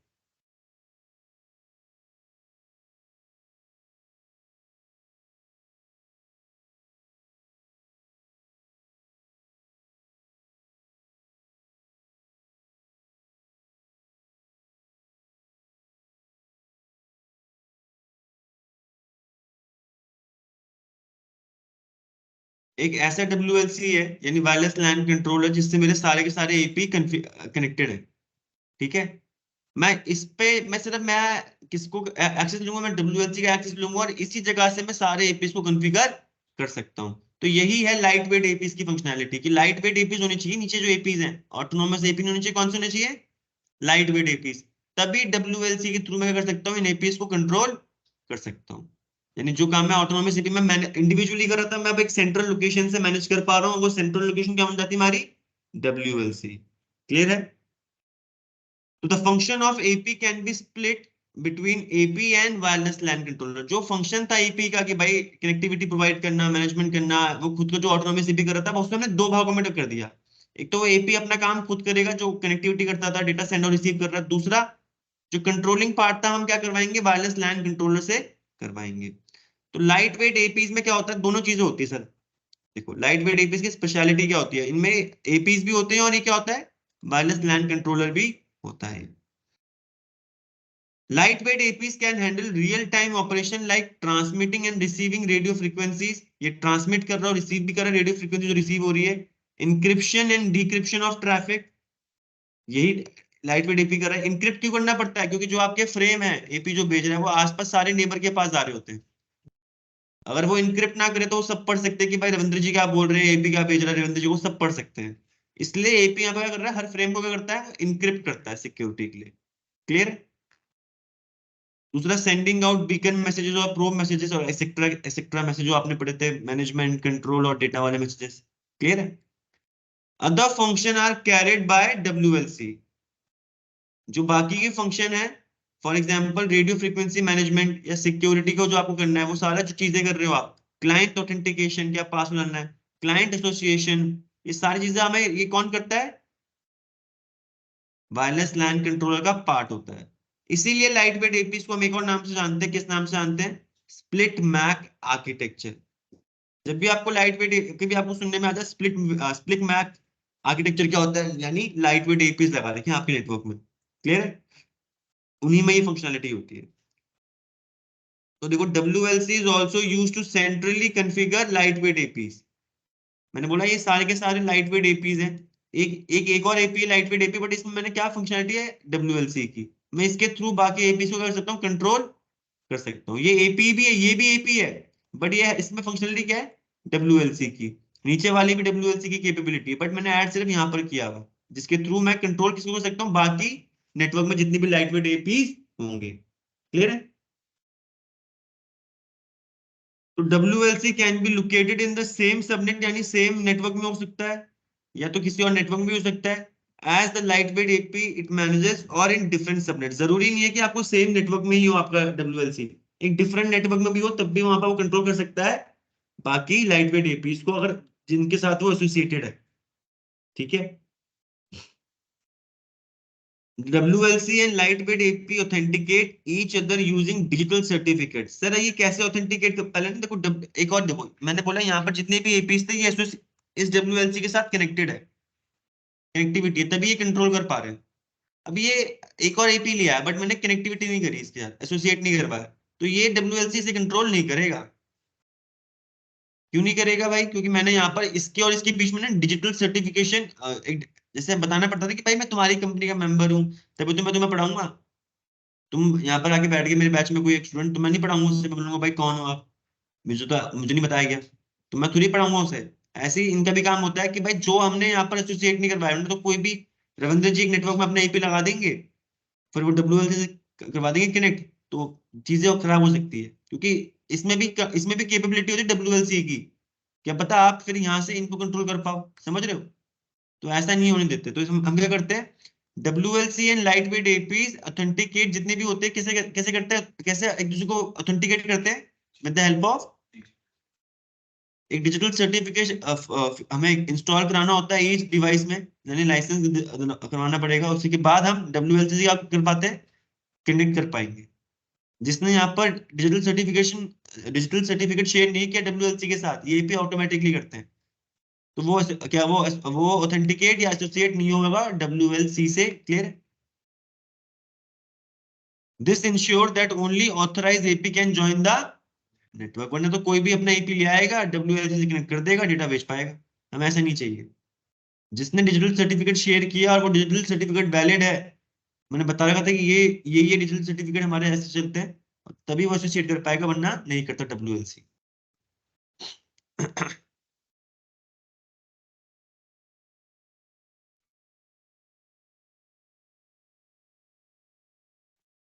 तो देखो, लाइट वेट एपीज मैंने अब आता है, ये तो समझ में आ गया। अब लाइट वेट एपीज का समझ में आ गया कि भाई WLC एक कंट्रोलर होता है जिसके थ्रू आप और जो एपीज है उन्हें मैनेज कर सकते हो। डेटा जो भी जा रहा है वो WLC के पास जाएगा, फिर आगे नेटवर्क में जाता है वो। क्लियर है? हर चीज WLC ही देख रहे हैं यहाँ पर, मैनेजमेंट भी, कंट्रोल भी और डेटा भी। देखो, WLC and light weight AP uses a protocol known as कैप वैप। ध्यान रखना इस कैप वैप के बारे में। जो WLC और लाइट वेट एपीज है, ये कम्युनिकेट करने के लिए कौन सी प्रोटोकॉल यूज करते हैं? कैप वैप, control and provisioning of wireless access point to communicate based on the older. इससे पहले एक हमारी पुरानी प्रोटोकॉल थी जो थी LWAPP, light weight access point to protocol. Clear है? तो यहाँ पर क्या होता है, आप देखो नेटवर्क, देखो यहाँ पर नीचे जितने भी एपीज है कौन से हमारे, लाइट वेट एपीज। और यहाँ पर देखो जो नेटवर्क है, मैंने यहाँ पर इस लेयर 3 स्विच से क्या कनेक्ट करा हुआ है, WLC की डायग्राम। तो WLC और इन एपीएस के बीच में कौन सी एक टनल क्रिएट होती है, लॉजिकल टनल। उसे कौन सी टनल बोलते हैं, cap web tunnel. Data actually जा रहा होगा आपका वायर्ड नेटवर्क से इसके पास, बट ऐसे बोलेंगे जो भी डेटा जा रहा है वो सिर्फ इस वायरलेस के लिए जा रहा होगा। जो भी डेटा यहाँ से एपी भेज रहा होगा, किसके लिए भेज रहा होगा, इस वायरलेस लैन कंट्रोलर के लिए। डेटा जाएगा आपकी वायर्ड कनेक्टिविटी से होते होते इस वायरलेस लैन कंट्रोलर के पास, बट सिर्फ जाएगा किसके लिए, वो WLC के लिए। चाहे डेटा किसी और के लिए भिजवा रहे हो ना भिजवा रहे हो, हर चीज कहां पर जाएगी, सबसे पहले WLC के पास। Two tunnels are created between each AP, यानी एक WLC के बीच में और एक एपी के बीच में दो टनल क्रिएट होती है। एक होती है कंट्रोल टनल, जिसका UDP पोर्ट नंबर 5246 ओपन रहता है। This tunnel is used to configure AP. जो आपने एक टनल बनाई है, ये लॉजिकल टनल बनी है, ये सिर्फ कॉन्फ़िगरेशन के लिए होती है, यानी कंट्रोल मैनेजमेंट ऑपरेशंस के लिए होती है, ठीक है। All traffic in this tunnel is encrypted by default, क्योंकि मैनेजमेंट की चीजें हैं, तो ये जितना भी आपका डेटा जा रहा होगा ये क्या होगा, इनक्रिप्ट होगा। दूसरी टनल होती है डेटा टनल, जिसका पोर्ट नंबर 5247 क्या रहता है, ओपन रहता है इन WLCs में और आपके एपीस के बीच में। All the traffic from wireless client is sent through this tunnel to WLC। It doesn't go to the it doesn't go to the wired network, ठीक है। देखो ये सीधा डायरेक्टली, जैसे मुझे डेटा भेजना है, इस पीसी को यहाँ भेजना है, ठीक है, तो ये डेटा डायरेक्टली इस एपी के पास जाएगा। ये एपी सीधा ऐसे स्विच के पास भेजे, यहाँ नहीं भेजेगा जैसे पहले भेज रहे थे। अब ये डेटा पहले कहाँ जाएगा, डेटा एपी के पास जाएगा, एपी कहाँ भिजवाएगा, नेटवर्क से होते होते WLC के पास। फिर ये डेटा WLC देखते कि कैसे भिजवाना है इस एपी, इस वाले डिवाइस के पास। क्लियर है, तो ये पॉइंट ये बता रहा है। ट्रैफिक इज, जो डेटा टनल में ट्रैफिक होता है, ये क्या होता है, is not encrypted by default, but आप इसे इनक्रिप्ट कर सकते हो, but you can configure it to be encrypted. और कैसे करना है, डेटाग्राम ट्रांसपोर्ट लेयर सिक्योरिटी, एक DTLS प्रोटोकॉल होती है, अगर आपने वो कॉन्फ़िगर कर दी तो आपका जो डेटा टनल है उसमें जो भी डेटा जा रहा होगा वो क्या हो जाएगा, इनक्रिप्ट हो जाएगा। Because all the traffic from wireless client is tunneled to the WLC in cap web tunnel, APs connect to the switch as access point। तो जो वायरलेस एक्सेस, जो हमारे लाइट वेट एपीज होते हैं जो स्विच से कनेक्ट होते हैं, गाइस ये सिर्फ एक्सेस पोर्ट से ही कनेक्ट होते हैं, नॉट वेयर जो आपके ऑटोनॉमस एपी थे वो उसमें क्या, कौन से पोर्ट से कनेक्ट करते हैं हम, ट्रंक पोर्ट से। लाइट वेट एपी कैसे कनेक्ट करते हैं हम स्विच के साथ, एक्सेस पोर्ट से। ऑटोनॉमस एपी करते हैं हम किससे, ऑटोनॉमस एपी करते हैं हम ट्रंक लिंक से। देखो autonomous AP connect to the wire network with the, whereas जो लाइट वेट एपीज है हम वहां पर कैसे कनेक्ट करते हैं गाइस, क्लियर है। पॉइंट को लिख मेंशन करना अपनी कॉपी में, लिखना तो लिख लो, ठीक है। तो डायग्राम में देखो यहाँ पर एक लाइट वेट एपीज और ऑटोनॉमस एपी की है, तो वही नेटवर्क, बट मैंने यहाँ पर लेयर 3 स्विच में कर दिया, एक WLC कनेक्ट कर दिया, और जो यहाँ पर मेरे एपी है कौन सा एपी है, लाइट वेट एपी है, और जो यहाँ पर एपी है कौन सा एपी है, ऑटोनॉमस एपी, ठीक है। तो जो लाइट वेट एपी में क्या होगा, जब डेटा भेजना है इस पीसी को, मैंने बोला इस पीसी के पास भेजना है, वायरलेस से कनेक्टेड है, ये डेटा भेजेगा एपी के पास, और ये एपी कहाँ पहुंचाएगा, हमारे वायरलेस लैन कंट्रोलर के पास पहुंचाएगा। डेटा एक्चुअली जाएगा आपके वायर नेटवर्क से ही जाएगा इस वायरलेस के पास, फिर ये देखिएगा अलाउड है ही नहीं, ये कैसे भिजवाना है, फिर ये वापस भेजेगा यहाँ पर लेयर 3 स्विच के पास, लेयर 3 स्विच के पास आएगा, स्विच से एपी के पास, और एपी से इस पीसी के पास, ठीक है। और ऑटोनोमस एपी में क्या होता है, अगर मुझे यहाँ से भेजना है इस वाले के पास, ये जाएगा हमारे स्विच के पास, सॉरी ये क्या हमारा एक्सेस पॉइंट भेजेगा हमारे स्विच के पास, स्विच भेजेगा लेयर 3 डिवाइस के पास, वापस यहाँ से आएगा, और यहाँ से जो नीचे वाला जो दूसरा पीसी है वो एक VLAN 20 में, WLAN में, वायरलेस लोकल इंटरनेट। तो यहाँ पर राउटिंग होनी पड़ेगी ना, क्योंकि डेटा आप एक नेटवर्क से दूसरे नेटवर्क में भिजवा रहे हो, इसलिए यहाँ पर लेयर 3 उसके पास भेज रहा हूँ, बट यहाँ पर किसी WLC के पास नहीं जाता हूँ। क्लियर है, जो डायग्राम बताई थी मैंने आपको, देखो वही बता रही थी। जैसे कि देखो इस पीसी को डेटा भेजना था इस पीसी के पास, तो डेटा आपको लग रहा होगा कहाँ भिजवाना है, पहले हम WLC के पास भिजवाते हैं, तो गया तो ये वायर नेटवर्क से ही होगा, बट जो वायर नेटवर्क में इस एपी और इसके बीच में यहाँ पर वो बनाने की टनल बना रखी है, वो कौन सी होगी, कैप वेब टनल, ठीक है। लॉजिकल टनल है, डेटा तो आपको इस वायर से ही जा रहा होगा यहाँ पर, क्लियर है, वायरलेसली नहीं जा रहा होगा यहाँ पर, क्लियर।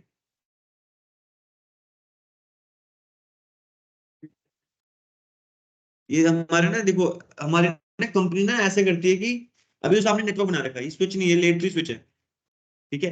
तो हमारे पास ना लेयर वो होते हैं यार, जैसे कि मैंने आपको बताया था, यहाँ पर देखो ये एक्सेस स्विच होते हैं जो हमारे आखिरी में विंडोज से कनेक्ट होते हैं। एक होते हैं डिस्ट्रीब्यूशन स्विच, जो आपकी नेटवर्क में और भी डिस्ट्रीब्यूशन स्विच हो सकते हैं, कि भाई मेरी कंपनी बड़ी है, इंटरव्यू राउटिंग करवाने के लिए एक नेटवर्क से दूसरे नेटवर्क में भिजवाने के लिए। जब आपको डेटा अपने नेटवर्क से किसी और फॉरेन नेटवर्क में भिजवाना है, तो यहाँ पर आप राउटर लगा लो या फिर अपना लेयर 3 स्विच लगा लो, काम वही है।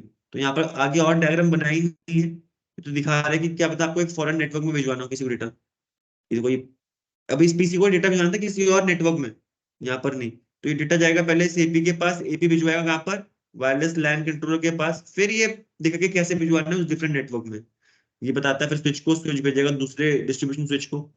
ऐसे करते करते आगे मूव कर रहा है वो डेटा। ठीक है,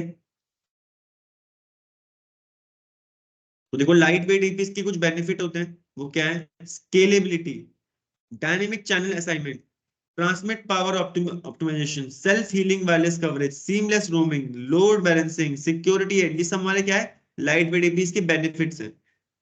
एक करके पढ़ते हैं। स्केलेबिलिटी यानी with WLC multiple in very large network, it is much simpler to build and support a network with thousand of AP. अब भाई स्केलेबिलिटी क्या, मेरे को यहाँ पर कंट्रोल करने हैं एपीस को, जितनी भी एपी मेरे नेटवर्क में है, 1000 एपी मान लेता हूँ, तो भाई यहाँ पर क्या सिनेरियो होगा, मुझे अगर एपी एक और एपी ऐड करना पड़ेगा तो मैं इजीली कर पाऊंगा, नेटवर्क में जोड़ दूंगा, फिर उसको बस टनल बनानी है डब्ल्यूएलसी के साथ, कनेक्टिविटी करवानी है, डिजिटल सर्टिफिकेशन एक्सचेंज करवाने, वो कनेक्ट हो जाएगा। तो मैं यहाँ पर और भी एपीस जोड़ सकता हूँ नेटवर्क में, स्केलेबिलिटी। ठीक है, डायनेमिक चैनल असाइनमेंट यानी अब आपके जो डब्ल्यूएलसी होंगे वो ऑटोमेटिकली क्या कर सकते हैं, सिलेक्ट एपीस के चैनल्स अपने आप ही कर लेंगे। जैसे आपके नेटवर्क है तो उसको पता ही है यहाँ पर चैनल 1 पे काम करता है, इसने चैनल 6 ले लिया होगा, इसने 7, इसने 11 ले लिया, फिर इसने 1 ले लिया।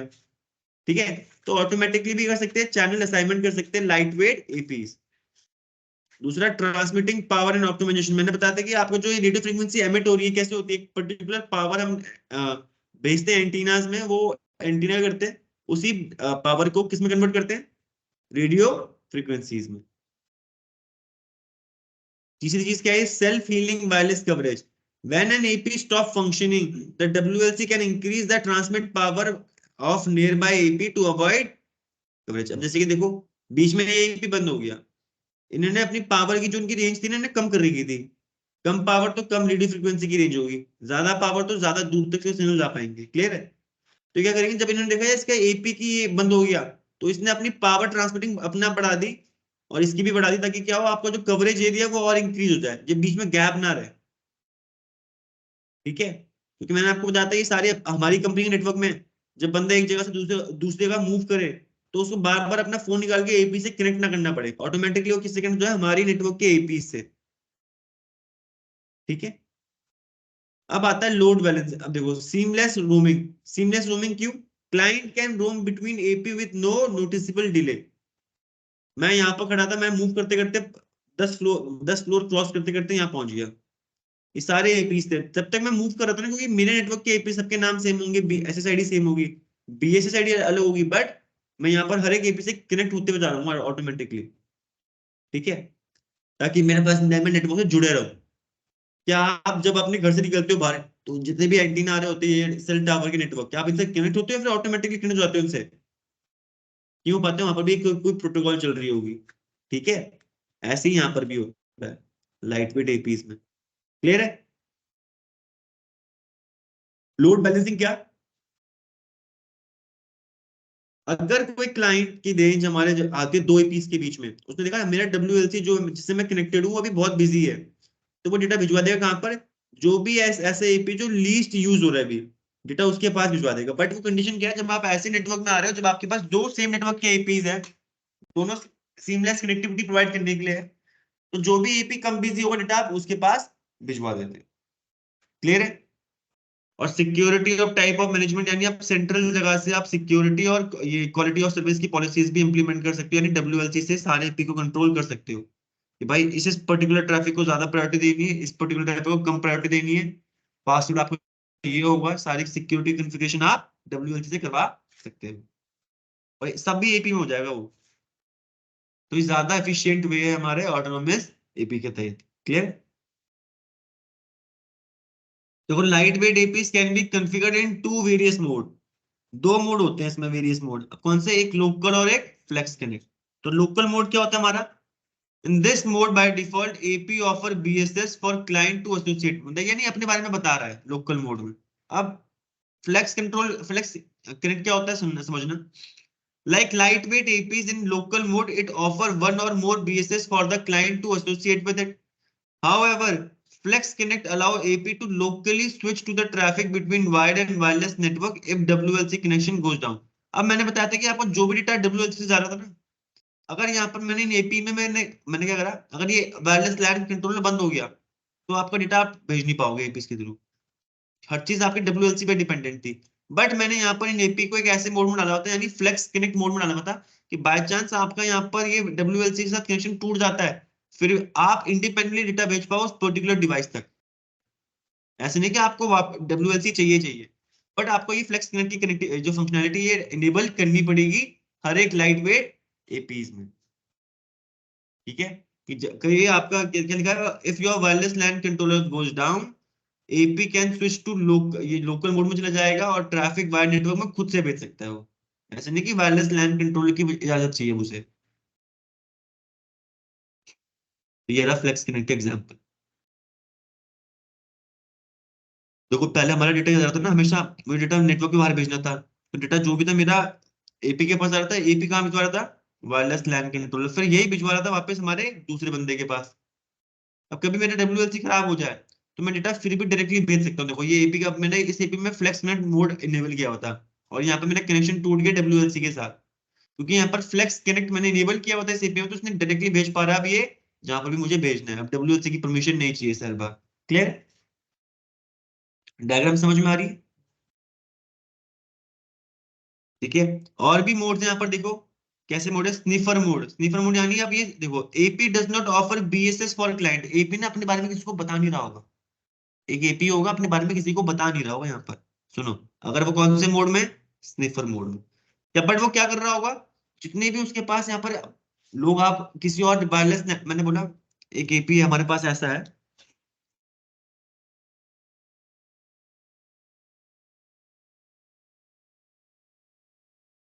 ये रहा एपी जिससे आप नॉर्मली फ्लेक्स कनेक्ट मोड में है, इनेबल है फ्लेक्स कनेक्ट। और कि फ्लेक्स कनेक्ट फ्लेक्स कनेक्ट जो हमारा मोड है वो तब काम करेगा जब आपके WLC के साथ कनेक्शन टूट जाता है, तो वो इंडिपेंडेंटली काम कर सकता है। तो मैंने बोला ये जो मेरा एपी में डेटा इसको भेज रहा हूँ, इसने अपने बारे में बताया होगा यहाँ पर NS3ADU, तभी मैं इससे कनेक्ट हो पाया और मैं डेटा भेज पा रहा हूँ इस एपी को, है ना। मैंने बोला एक एपी मैंने यहाँ पर लगा दिया जो अपने बारे में बता ही नहीं रहा होगा किसी को। ठीक है, बट वो एपी क्या कर रहा है, जो सिग्नल उसके आसपास रिसीव हो रहे हैं उन सबको कैप्चर कर रहा है। आप भेज तो इसी एपी के लिए रहे थे, बट इस एपी के पास भी आ रहा है ना वो सिग्नल, तो ये स्निफर मोड में सिर्फ कैप्चर कर रहा है चुपचाप, अपने बारे में बता नहीं रहा, बट क्या कर रहा है, सारे फ्रेम्स को कैप्चर कर रहा है। तो it is dedicated for capturing 80.11 frame and sending to the device running the software such as Wireshark, ताकि हम यहाँ पर मॉनिटर कर पाए अपने नेटवर्क को। क्लियर है?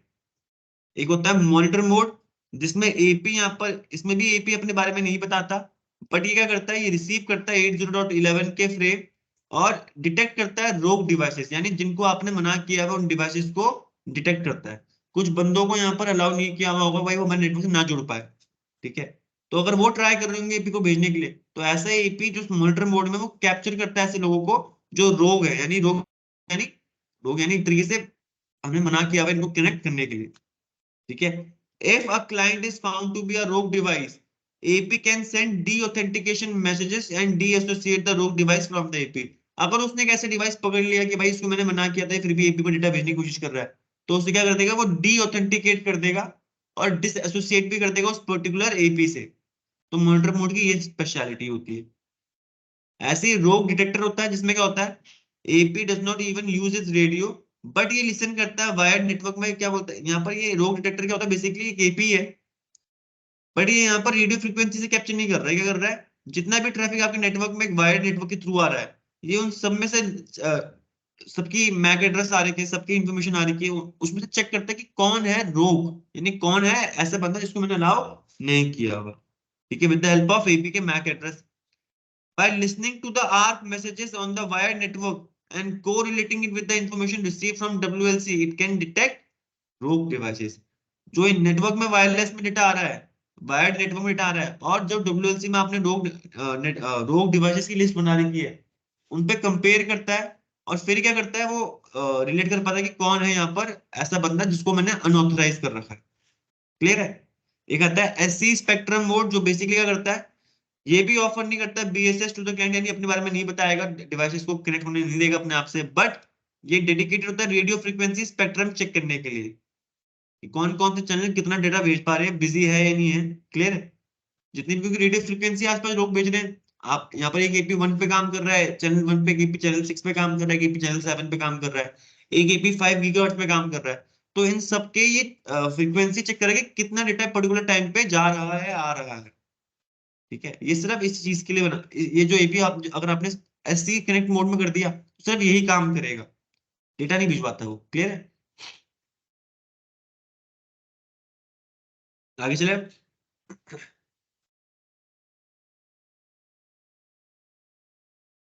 कुछ लिखना है?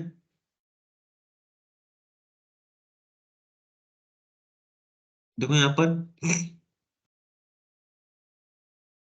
ब्रिज और मैश मोड भी होता है हमारा एक, मतलब फाइनल वन इज क्या, देखो यहाँ पर एक डब्ल्यूएलसी है जो एक राउटर से कनेक्टेड है दूसरे नेटवर्क में, और यहाँ पर एक एपी से भी कनेक्टेड है।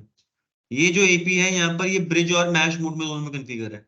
ये वायरलेसली कनेक्टेड है इस एपी के साथ, ये तीनों ये तीनों की तीनों एपी हमारे कैसे हैं, ब्रिज मैश मोड में, ताकि यहाँ पर ये डेटा भिजवा पाए, जो भी डेटा डब्ल्यूएलसी के पास भिजवाना है ये वायरलेसली भिजवा पाए इस एपी के पास, ये भेजेगा राउटर के पास, राउटर भिजवा देगा डब्ल्यूएलसी के पास, फिर चीजें वैसे कम्युनिकेट हो रही होगी। तो देखो, like autonomous AP outdoor bridge, light weight AP can dedicate bridge between sites, ये मल्टीपल साइट्स है जिनको थ्रू आप क्या कर पा रहे हो, कनेक्ट कर पा रहे हो वायरलेसली। मेरा आसपास network NS3 building 1, NS3 building 2, NS3 building 3 आसपास ही नेबरिंग में, और मैंने वहां पर एपीस लगा के ताकि वो इंटरकनेक्टिविटी कर पाए। वायर्ड नेटवर्क से इंटरकनेक्टिविटी मैंने नहीं कर रखी। ठीक है? तो mesh can be made between access point, mesh दिख रहा है, मैश क्या होता है, हर एक पॉइंट से दूसरे पॉइंट तक पहुंचने का रास्ता होना चाहिए। क्लियर है? तो इन एपीस को आपको ब्रिज मैश मोड में कॉन्फ़िगर करना पड़ेगा। थर्ड वन, दैट इज दो पढ़ लिए, autonomous AP, light weight APs, और the final one is cloud based APs. है तो एक्सेस पॉइंट ही है, बट इसमें फंक्शनलिटी किसकी आ गई, क्लाउड वाली। अब देखो क्लाउड बेस्ड एपी होता क्या है। Cloud based AP is an, ये कैसा है, is in between autonomous AP और स्प्लिट मैक आर्किटेक्चर वाले में, यानी लाइट वेट एपी और जो हमने अभी ऑटोनोमस एपी पढ़ा है, इन दोनों के बीच में रिलाई करता है क्लाउड बेस्ड एपी। इन दोनों की फंक्शनैलिटी है उसके पास। कैसे? Autonomous AP can, autonomous AP that are centrally managed by cloud, है तो ऑटोनोमस एपी, बट इसको हम एक सेंट्रली मैनेज कर सकते हैं क्लाउड बेस्ड सॉफ्टवेयर से। एक सॉफ्टवेयर होगा क्लाउड बेस्ड सॉफ्टवेयर जिसके थ्रू मैं एपीएस को मैनेज कर सकता हूँ। मुझे उस एपी को मैनुअली जाके इंडिविजुअली कॉन्फ़िगर करना नहीं पड़ेगा, एक सॉफ्टवेयर होगा जैसे सिस्को का मिराकी है, ये क्लाउड बेस्ड सोल्यूशन है किसके लिए, वाईफाई के लिए। सिस्को मिराकी क्या हमारा क्लाउड बेस्ड सोल्यूशन है, क्या वाईफाई सोल्यूशन है। एक डैशबोर्ड होगा जिससे आपके पास जितने भी आपने एपी को कनेक्ट किया होगा, ऑटोनोमस एपी को, आप उनको सेंट्रली मैनेज कर सकते हो। होंगे वो ऑटोनोमस एपी, बट आप उन्हें क्या कर पा रहे हो, सेंट्रली मैनेज कर पा रहे हो। तो Meraki dashboard can be use to configure APs. Meraki का एक डैशबोर्ड होगा, एक जीयूआई बेस्ड सॉफ्टवेयर होगा जिसके थ्रू आपको पहले वहां पर कनेक्टिविटी करवानी पड़ेगी, फिर डेटा वो भेज पाएगा, यानी आप एपीज को कॉन्फ़िगर कर पाओगे सेंट्रल लोकेशन से। समझ में आ रहा है थोड़ा थोड़ा? तो सिस्को मिराकी पूछ सकते हैं, बड़ी रिसर्च करना सिस्को मिराकी होता क्या है, आपको आइडिया लग जाएगा। सिस्को मिराकी बेसिकली क्या है, वायरलेस का सोल्यूशन है कि आप ऑटोनोमस एपी को एक सेंट्रल लोकेशन से कॉन्फ़िगर कर पाओ, जो पहले कैपेबिलिटी नहीं थी उनपे। वरना आपको ऑटोनोमस एपी को मैनेज कॉन्फ़िगर करना है तो आपको इंडिविजुअली जाके या तो एसएसएच या तो कंसोल केबल के थ्रू क्या करते थे, आप कॉन्फ़िगर करते थे। तो Meraki also tell each AP which channel to use, और कौन सी पावर तुम्हें ट्रांसमिट करनी है, कितनी पावर देनी है तुम्हें। ठीक है? However, data is not sent to the cloud. Data नहीं सेंड करेगा वो क्लाउड को। जैसे लाइट वेट एपी को कुछ भी अगर मैनेज भी करना तो वायरलेस लैन कंट्रोलर के पास भेजता था, चाहे डेटा भी भेजना तब भी वो कहाँ भेज रहा था, वायरलेस लैन कंट्रोलर के पास। अब यहाँ पर जो क्लाउड बेस्ड एपी है, ये क्या करते हैं, ये सिर्फ कंट्रोल करने वाली इंफॉर्मेशन क्लाउड के पास भेजते हैं, बट जो डेटा भेजने वाली कैपेबिलिटी होगी वो एपी खुद ही करेगा। वो डायरेक्टली भी भेज सकता है जहां पर भी भिजवाना है, ऐसा नहीं कि वो क्लाउड बेस पे परमिशन लेगा और वो किया नहीं किया क्लाउड बेस भिजवाएगा, नहीं। क्लाउड बेस सिर्फ यहाँ पर कॉन्फ़िगर करने के लिए, बाकी एपी अपना काम पूरा ही करेगा, यानी डेटा कैसे भिजवाना आगे नेटवर्क में वो एपी जानता है। ठीक है, only management and control traffic is sent to the cloud. सिर्फ मैनेजमेंट और कंट्रोल, डेटा वाला ट्रैफिक नहीं भेजते। तीन टाइप के ट्रैफिक थे एपीज में, मैनेजमेंट, कंट्रोल और डेटा। तो कंट्रोल और मैनेजमेंट वाला ही डेटा भेज रहा है वो क्लाउड को, बाकी डेटा वाला ट्रैफिक वो खुद ही हैंडल कर रहा है कैसे भिजवाना है। तो देखो यहाँ पर उसका एग्जांपल है, मैंने बोला मिराकी का, यहाँ पर एक मिराकी का डैशबोर्ड की इंटरनेट में ही चल रहा है, आप एक्सेस कर पा रहे हो उसको। ठीक है, अब आपको उन एपीज, आप मिराकी के डैशबोर्ड से आप कर सकते हो जितने भी एपीज है ना, आप यहाँ पर इन्हें कॉन्फ़िगर कर सकते हो। नाम यानी BSSID, SSID, अपना पासवर्ड वासवर्ड ऑथेंटिकेशन, सारी चीजें आप कर पाओगे। ठीक है, पर जो डेटा भेज रहा है, जैसे ये देखो, अब यहाँ पर इस पीसीए को डेटा भेजना है, यहाँ पर इंटरनेट में कहीं भेजना है, तो देखो वो डेटा भेजेगा इस एपी के पास, यहाँ पर ये भेजेगा स्विच के पास, स्विच भेजेगा लेयर टू स्विच के पास, लेयर टू स्विच भेजेगा यहाँ पर दूसरी लेयर टू स्विच के पास, ये भेजेगा इंटरनेट में। ये इंटरनेट में जा रहा है, मिराकी के पास ये कुछ और चीज बताने के लिए इन्फॉर्मेशन बता रहा है, क्लियर समझना है। ऐसे देखो यहाँ पर जो सॉरी, जो रेड वाला है ना, रेड वाला वो देखो रेगुलर ट्रैफिक है ये। तो ये पीसी भेज रहा है डेटा इस वाले पीसी के पास, तो इसने भेजा यहाँ पर एपी के पास, एपी ने डायरेक्टली भेज दिया यहाँ पर, मिराकी के डैशबोर्ड के पास नहीं भेजेगा वो नॉर्मल डेटा ट्रैफिक, क्लियर है। बट हाँ, मैनेजमेंट ट्रैफिक भेजना है तो वो ट्रैफिक जरूर कहाँ भेजेगा, हमारे मिराकी के डैशबोर्ड के पास। कि मुझे यहाँ पर एक्सेस, मुझे इसी लैपटॉप से एक्सेस करना है मिराकी का डैशबोर्ड, तो वो इस एपी के पास जाएगा, एपी इंटरनेट में भेजते भेजते मिराकी के डैशबोर्ड एक्सेस करवा पाएगा, क्लियर है। एक सेंट्रल लोकेशन से मैं क्या कर सकता हूँ, एपीज को कॉन्फ़िगर कर सकता हूँ, और और बताऊंगा कि तुम्हें कौन कौन सी फ्रीक्वेंसी में काम करना है, 2.4 गीगाहर्ट्ज की कौन से चैनल पे काम करना होगा, या 5 गीगाहर्ट्ज पे काम कर रहे हो, कौन कौन से क्वालिटी ऑफ सर्विस के मेजरमेंट लेने हैं, हाई थ्रूपुट देना नहीं देना, प्रायोरिटी देनी नहीं देनी, ये सारी चीज मैं यहाँ पर कहाँ से करूंगा, मिराकी के डैशबोर्ड से। तो यहाँ पर देखो मिराकी का डैशबोर्ड कुछ ऐसे दिखता है यार, पूरी ब्लर इमेज है, बड़ा है वो, ये मिराकी का सॉफ्टवेयर है जो सिस्को प्रोवाइड करता है, आपको सिस्को से मिराकी का डैशबोर्ड लेना पड़ेगा, मतलब सर्विस उठानी पड़ेगी, पैसे देने पड़ेंगे। फिर आप एक सेंट्रल लोकेशन से आप कर सकते हो, जितने भी एपीज आप उन्हें कॉन्फ़िगर कर सकते हो। जैसे यहाँ पर देखो, जो यहाँ पर ब्लैक में दिखा रहा है, ये यूजर है जो एपी से कनेक्टेड है, इसे नॉर्मल ट्रैफिक भेजना है, तो जो डैश ब्लैक में एरो आ रहा है वो क्या बता रहा है कि सीधा भेज पाएगा जहां पर भी आपको डेटा भेजना है, उसको मिराकी के डैशबोर्ड के पास भेजने की जरूरत नहीं है। बट अभी इसी डिवाइस को मिराकी का डैशबोर्ड एक्सेस करना है, तो एपी के पास जाएगा, एपी भेजेगा स्विच के पास, स्विच भेजेगा इंटरनेट में, इंटरनेट से मिराकी के डैशबोर्ड से जो डेटा आ रहा होगा वो इसी पीसी के पास आ रहा होगा, क्लियर है। अब आता है डिप्लॉयमेंट के तरीके, किस किस तरीके से हम डिप्लॉय कर सकते हैं, लगाने के तरीके। तो तीन तरीके हैं, देखो, in split MAC architecture there are 4 WLC deployment तरीके। स्प्लिट मैक आर्किटेक्चर यानी कौन सा एपी की बात हो रही है, ऑटोनॉमस एपी नहीं, लाइट वेट एपी की भाई फंक्शनलिटी होती है कि भाई वो एपी की तरह भी काम करते हो, WLC के थ्रू उन्होंने अपना काम डिवाइड कर दिया, है ना। तो देखो, यूनिफाइड, क्लाउड बेस्ड, एम्बेडेड और मोबिलिटी एक्सप्रेस। अब देखो नाम से समझ में आ जाएगा, यूनिफाइड यानी जो आपका डिवाइस एपी है, wireless LAN control is the hardware appliance in the central location of the network, यानी आप एक सेंट्रल लोकेशन से बाकी डिवाइसेस को, एपीएस को कॉन्फ़िगर कर पा रहे हो, तो that is unified deployment solution. Cloud based solution यानी WLC एक वर्चुअल मशीन में रन हो रही है एक सर्वर पे, और उसको आप क्या कर रहे हो, प्राइवेटली उसको एक डेटा सेंटर के थ्रू एक्सेस कर पा रहे हो। This is not the same as cloud based architecture discuss. Cloud based architecture में क्या था, सिस्को के मिराकी मिल रहा था, नहीं, मैंने क्या बोला यहाँ पर, आपने WLC, आपने एक वीएम वेयर में क्या करा, एक वर्चुअल मशीन बनाई, उसमें इंस्टॉल करवा दिया, अब वहां से एक्सेस कर पा रहे हो, बाकी ईपीएस को कॉन्फ़िगर कर पा रहे हो, क्लियर है, मिराकी के थ्रू नहीं। एक होता है एम्बेडेड, एम्बेडेड समझना, WLC वायरलेस लैन कंट्रोलर बोल रहा हूं मैं यहाँ पर, कौन किसकी बात कर रहा हूँ, वायरलेस लैन कंट्रोलर, ये सिर्फ किस में था, लाइट वेट एपी में। WLC आप किस किस तरीके से लगा सकते हो उसके बारे में बात हो रही है, ठीक है। तो मैंने बोला मेरे स्विच आते हैं ना, सिस्को के स्विच, अपने सिस्को के स्विच भी आते हैं जिसके अंदर WLC की चीजें कॉन्फ़िगर होती है, महंगी स्विच आती है वो थोड़े, या आपको वहां पर वो WLC का डिवाइस खरीदना ना पड़ेगा, आपको उसी स्विच में WLC की भी कैपेबिलिटी है। स्विच अपना काम तो कर रहा है, बट वो वायरलेस लैन कंट्रोल का काम भी जानता है, फंक्शनैलिटी। जैसे लेयर 3 स्विच अपना स्विच स्विच का काम तो करता ही है, बट उसमें राउटिंग की फंक्शनलिटी भी होती है। ऐसे ही आजकल क्या हो रहा है, हमारे पास सिस्को के मिराकी के स्विच भी आते हैं, जिन स्विच के अंदर क्या होती है, डब्ल्यूएलसी की फंक्शनैलिटी होती है। ठीक है, जो जो डिवाइसेस उस स्विच से कनेक्टेड होंगे, एपीज, आप उनको कंट्रोल कर सकते हो with the help of that switch only. Clear है? आपको एक अलग से डब्ल्यूएलसी खरीदने की जरूरत नहीं पड़ेगी, स्विच के अंदर ही डब्ल्यूएलसी की फंक्शनैलिटी है।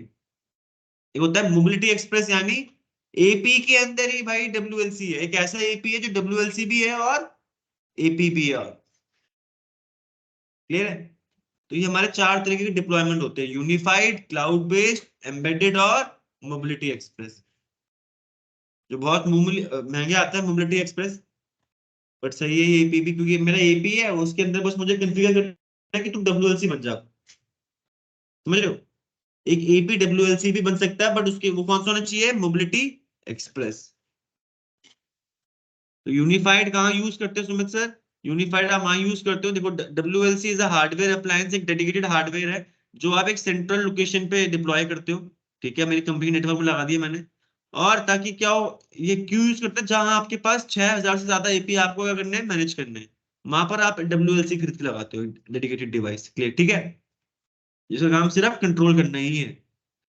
ठीक है, if more than 6000 APs are needed, आपको एडिशनल डब्ल्यूएलसी खरीदना पड़ेगा। ये 6000 एपीज को ही सपोर्ट कर पाता है मैक्सिमम। 6000 से ज्यादा एपी को आपको कॉन्फ़िगर करना है, तो आपको एक एडिशनल डब्ल्यूएलसी खरीदना पड़ेगा। आपके सामने डब्ल्यूएलसी है, देखो ये। क्लियर है? अब आता है क्लाउड बेस्ड। क्लाउड बेस्ड मैंने क्या बताया था, एक वर्चुअल मशीन के अंदर आपने डब्ल्यूएलसी की फंक्शनलिटी डाल दी।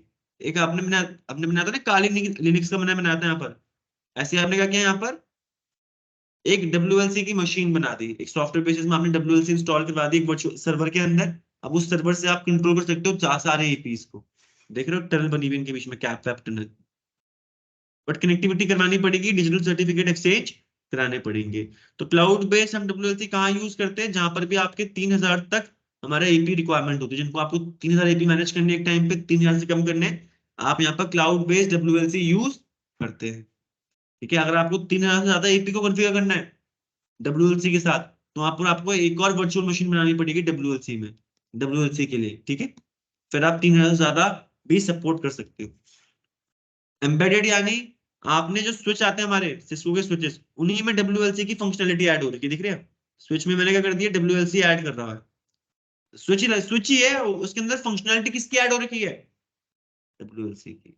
तो अब देखो यहाँ पर जितने भी एपीज है, हम यहाँ पर सेंट्रली स्विच की मदद से क्या कर पा रहे हैं, कन्फिगर। एक ही स्विच है जिसके अंदर क्या थी, एक ही स्विच था हमारे नेटवर्क में, जो स्विच भी है और डब्ल्यूएलसी की कैपेबिलिटी भी है। ठीक है, तो ये हम एम्बेडेड डब्ल्यूएलसी कहाँ यूज करते हैं, ये जहां यूज कर वहां यूज करते हैं जहां पर आपको 200 एपीज को कॉन्फ़िगर करना हो, 200 तक।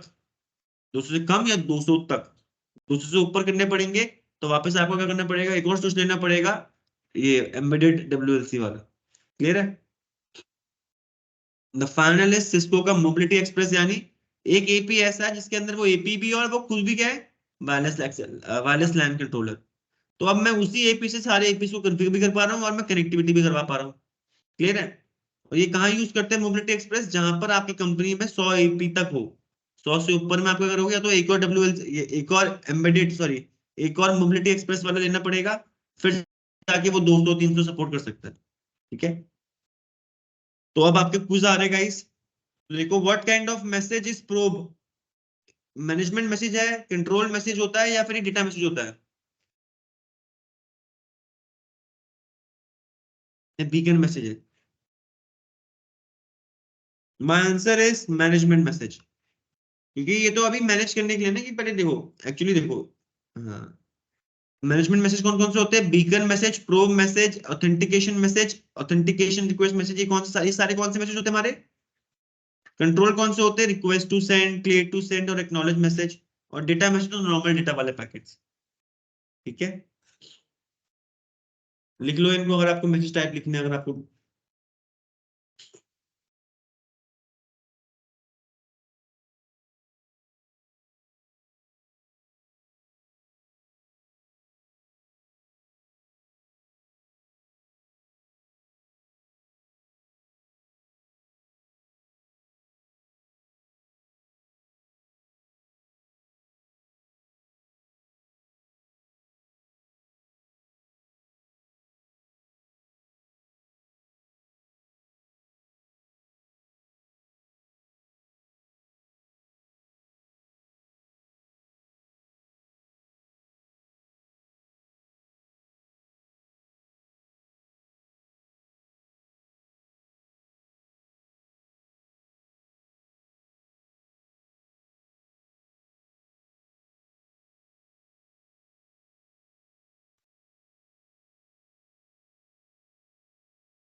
तो बताओ which type of AP are centrally manage. एक सेंट्रली मैनेज कौन सा एपी होता है हमारा? लाइट वेट एपी होता है, क्लाउड, दो करने सिलेक्ट आपको। ऑटोनोमस तो हमें इंडिविजुअली मैनेज करना पड़ता है ना हर चीज। क्लाउड बेस्ड और लाइट वेट। ठीक है रविंद्र जी, ऐसी ऐसी आप बोल रहे हो, सच्ची में समझ में आया है? क्लाउड बेस्ड एपी में तो था कि हम उस एपी को एक सिस्को के मिराकी की डैशबोर्ड के थ्रू एक्सेस कर पा रहे हैं अब। पढ़ने की बारी जो मैंने पढ़ाया आज क्लास में, नोट्स बनाना उसके, तो लिखते हुए पढ़ना जरूर। ठीक है, और लिखने के बाद उसको थोड़ी रिसर्च कर लोगे तो बढ़िया हो जाएगा। अब बताओ ऐसा कौन सा एपी है जिसके बीच में हम कैप वेप टनल बनाते हैं? Light weight. Light weight APs में हम क्या करते हैं, वायरलेस लैन कंट्रोलर और एपीज के बीच में क्या बनती है, पहले टनल बनानी पड़ती है उन्हें। और टनल तभी बनती है जब वो ऑथेंटिकेट हो जाते हैं, यानी डिजिटल सर्टिफिकेट एसोसिएट हो गए। ठीक है, वरना वो एपी को नहीं जोड़ता अपने साथ डब्ल्यूएलसी, आप उसको मेंटेन नहीं कर पाओगे। Which of the following AP mode offers BSS for the client? Local mode ही करता है, बाकी जो sniffer, flex connect, rogue detector, ये सारे मोड क्या होते हैं हमारे, बीएसएस ऑफर करते ही नहीं। अभी पीडीएफ में पढ़ना आपको मिला था। अच्छा, लोकल और फ्लैक्स कनेक्ट, सॉरी, लोकल और फ्लैक्स कनेक्ट। फ्लैक्स कनेक्ट जो था वो बीएसएस ऑफर करता है, बट जब डब्ल्यूएलसी आपको ऑफ हो जाता है तो वो एपी सेल्फ इंडिपेंडेंट होकर काम करने लग जाता है, उसको हर बार डब्ल्यूएलसी के पास डेटा वाले मैसेज नहीं भेजने पड़ेंगे।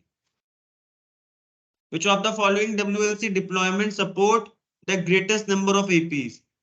यूनिफाइड एक ऐसा था जिसमें वो 6000 तक सपोर्ट कर पाता है। उसके बाद आता है हमारे पास कौन सा, क्लाउड बेस्ड, फिर अपना, हाँ, एम्बेडेड, फिर मोबिलिटी एक्सप्रेस। सबसे ज्यादा कौन सा करता है? Cloud unified. ठीक है, ये चीजें थी, that's all for wireless LAN controller. हर चीज खत्म वायरलेस की। अब एक दिन मैं यहाँ पर, जिस दिन मैं यहाँ पर एपी किस दिन कंफिगर कर रहा हूँ, मैं आपको बुला के यहाँ पर कंफिगर करवा दूंगा एपी कैसे कंफिगर करते हैं, ताकि आपको वो भी आ जाए। क्लियर है? But not today. Upcoming days में मैं एक दिन आपको टाइम लेके आपको बुला के यहाँ पर एपीज को भी कंफिगर करवाना बता दूंगा। मुझे एपीज यहाँ पर उठाने पड़ेंगे वर्किंग वाले, फिर कंफिगर करके आपको सेटिंग करवा दूंगा। क्लियर है? और कोई डाउट सर? ठीक है, that's all about your CCNA. एक बार आप जाके जितने भी टॉपिक पढ़ लिए आप लोगों ने रिवीजन करो। कोई किसी टॉपिक में डाउट आता है तो मुझे इस वीक में बता दीजिएगा, सर ये टॉपिक है आपका, तो उस दिन जो डाउट के सेशन होंगे उस दिन डिस्कस कर लेंगे हम लोग। ठीक है, फिर नेक्स्ट वीक जब भी होगा पॉसिबल आप रेडी हो जाओगे मुझे बता देना, मैं आपको यहाँ पर क्या करवा दूंगा, स्क्रीनिंग टेस्ट करवा दूंगा। ठीक है, क्लियर है? That's all about your CCNA. Sir इस सीसीएनए तो हमने अपनी तरफ से खत्म कर दिया, अब आपके ऊपर है कि कितनी नॉलेज और गेन करनी है। Study everything that you can, जितने भी आप सीख सकते हो उतना सीखो सीसीएनए के बारे में। क्या स्क्रीनिंग टेस्ट? मैं एक बार ना सर की अवेलेबिलिटी से भी करवाना पड़ेगा।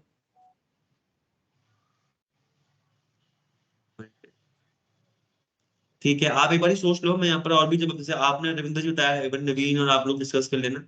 जब आप लोग तीनों फिजिबल हो उस दिन करवा देंगे। मैं 10 दिन दे देता हूँ प्रैक्टिकल आपको, 10 दिन ले लो। हाँ, नवीन जी। मैं कहता प्रैक्टिकल होएंगे, दो तीन जो पीछे बच रही हैं। कौन कौन सी बच रही बताओ? सर डीएनएस वाली लाइव पे नहीं करी, वैसे वो तो कर ली सीसीएनए पे, तो सिस्को पे। डीएनएस वाली यार करवा भी नहीं सकता, आपको डीएनएस नहीं करवा सकते क्योंकि डीएनएस सर्वर बनाना पड़ेगा ये। ठीक है, तो वो तो मैं आपको नहीं बना पाऊंगा। बट आपने, क्योंकि आप भी डीएनएस में सर्वर आप हैंडल नहीं करोगे अपनी कंपनी में, बट आप सीख सकते हो। डीएनएस नहीं करवा पाऊंगा आपको, पैकेट ट्रेसर में जो करवा सकता हूँ मैं। ठीक है, मैं आपको एक मशीन ही दे पाऊंगा जिसमें मैं डीएनएस बना पाऊँ। क्लियर है? एक सर्वर होगा जिसमें आपको डीएनएस की चीज लानी पड़ेगी, वो नहीं हो पाएगी अनफॉर्चुनेटली। और बताओ। सर वो एसीएल वाली और नेट वाली बच रही थी। अच्छा ठीक है, मैंने एसीएल की ना, मैंने अच्छा नेट नहीं, एसीएल तो मैंने उस दिन करवाई थी दोनों बैठ के। हाँ एसीएल तो हुई थी, वो दूसरी बच रही थी नेट की, और एक उसकी वो सिक्योरिटी वाली। सिक्योरिटी वाली कौन सी? पोर्ट सिक्योरिटी वाले अभी करवा देता हूँ। पोर्ट सिक्योरिटी मैंने उस दिन बताया था, ये लो अभी करवा देता हूँ पोर्ट सिक्योरिटी। कोई नहीं, पोर्ट सिक्योरिटी करवा देते हैं।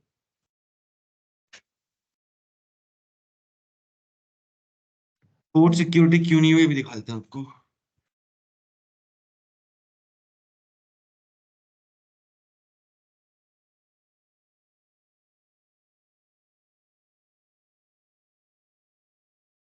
अब देखो पोर्ट सिक्योरिटी का कंसेप्ट पता है लोगों, आप लोगों को? कि हमें क्या करना है, यहाँ पर पोर्ट को सिक्योर करना है, ठीक है। तो आपको देखो ये चीजें लिखी हुई है, आपको एज इट इज फॉलो करना है। मैंने आईपीस दे दी कि नेटवर्क में पिंग करवा पाऊंगा, पहले लोगों में PC1 को पिंग करवाता हूँ PC2 से। यहाँ पर पिंग कर पा रहे हैं हम यहाँ पर?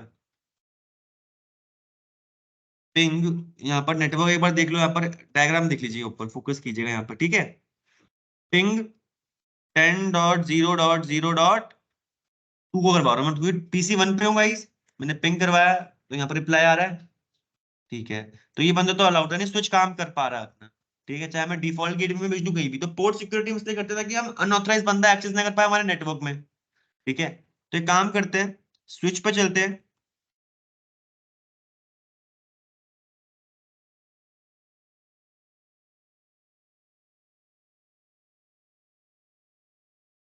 ठीक है।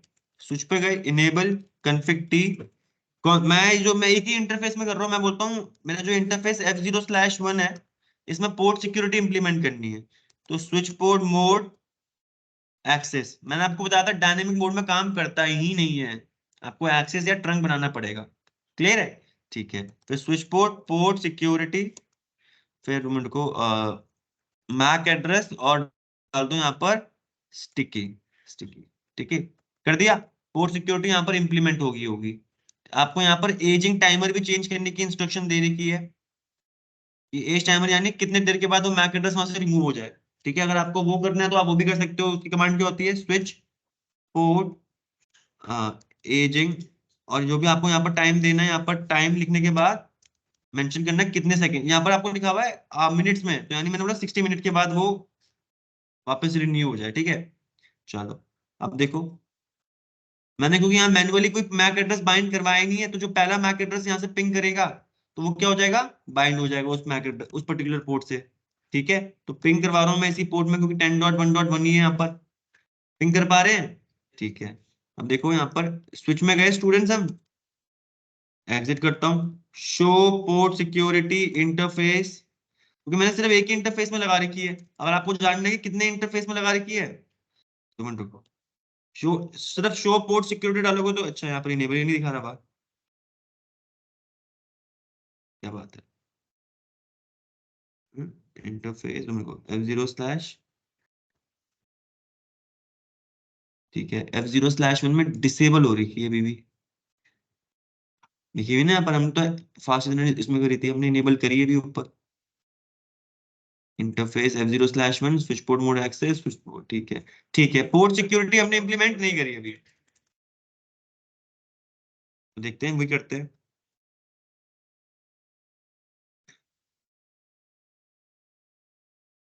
Config T interface F0/1 switch port port security, clear है, इम्प्लीमेंट, फादर ठीक है। शो पोर्ट सिक्योरिटी हो रखी है अभी, ठीक है। और 3 टाइप के वॉल्यूशन होते हैं, शट डाउन, रिस्ट्रिक्टेड और प्रोटेक्टेड। शट डाउन पे काम करेंगे, मोड चेंज करना आपको आता ही है, ठीक है। तो यहाँ पर देखो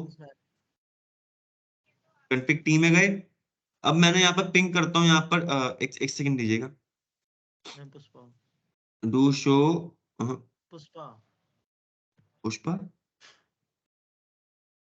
डू शो यार, डू शो क्या बोल रहे हो यार, इंटरफेस F0/1, ठीक है। देखो अब यहाँ पर इस इंटरफेस में पोर्ट सिक्योरिटी इनेबल है, अभी कोई मैक एड्रेस बाइंड हो रखा है यहाँ पर नहीं, पिंग करवाएंगे तभी तो, जब तक फ्रेम नहीं आएगा तब तक वो बाइंड नहीं करेगा। अब उसने बाइंड कर दिया होगा, इसने फ्रेम भेजा, रिप्लाई पा रहा, तो उसने उस मैक एड्रेस को मान लिया होगा, ठीक है। देखो ये कमांड वापस चलाता हूँ मैं यहाँ पर, तो आ गया मैक एड्रेस, क्लियर है। अगर मैं इसी PC का मैक एड्रेस चेंज कर दूं अभी यहाँ पर देखो, फॉर एग्जाम्पल मैंने यहाँ पर क्या कर दिया गाइस, मैंने 1 की जगह 3 ले लिया यहाँ पर, ठीक है। चेंज यहाँ से भी कर सकते हैं हम पैकेट ट्रेसर में, तो ठीक है, चेंज हो गया। वापस पिंग, देखो पिंग कराऊं, पिंग हो पाएगा? यहाँ पर आपने देखा नहीं, आपने पोर्ट डाउन हो गए तुरंत ही, लाल दिखा रहा है, क्यों हुए? क्योंकि शट डाउन मोड पे काम कर रहा है, जैसे ही अनऑथराइज बंदे का फ्रेम आएगा तो वो क्या हो जाएगा, शट डाउन मोड में चले जाएगा, ठीक है। चाहे तो आप यहाँ पर जाके भी चेक कर सकते हो, मैं स्विच में गया यहाँ पर, वापस मैंने डाला तो यहाँ पर क्या दिखा रहा है, इनेबल एज, देखो ये सिक्योर शटडाउन हो रखा है। क्यों? और देखो वॉल्यूशन काउंटर एक से इंक्रीज हो गया। पहले हमारा क्या आ रखा था, उसने देखा भाई यहाँ पर तो मैक एड्रेस दूसरा आ गया, तो उसने तुरंत क्या कर दिया, शट डाउन कर दिया, क्योंकि वॉल्यूशन मोड क्या हमारा। तो मैंने रीनेबल करने की कमांड बताई थी, क्या कमांड होती है, इंटरफेस में जाओ F0/1 पे भाई, शट डाउन करो और नो शट चला दो वापस, तो क्या होगा। बट कोई फायदा नहीं हुआ अगर आपने वो जो बंदा वहां पर था वो ना हटाया। तो यहाँ पे काम करते हैं, बंद कर देता हूँ मैं यहाँ पर, क्लियर है।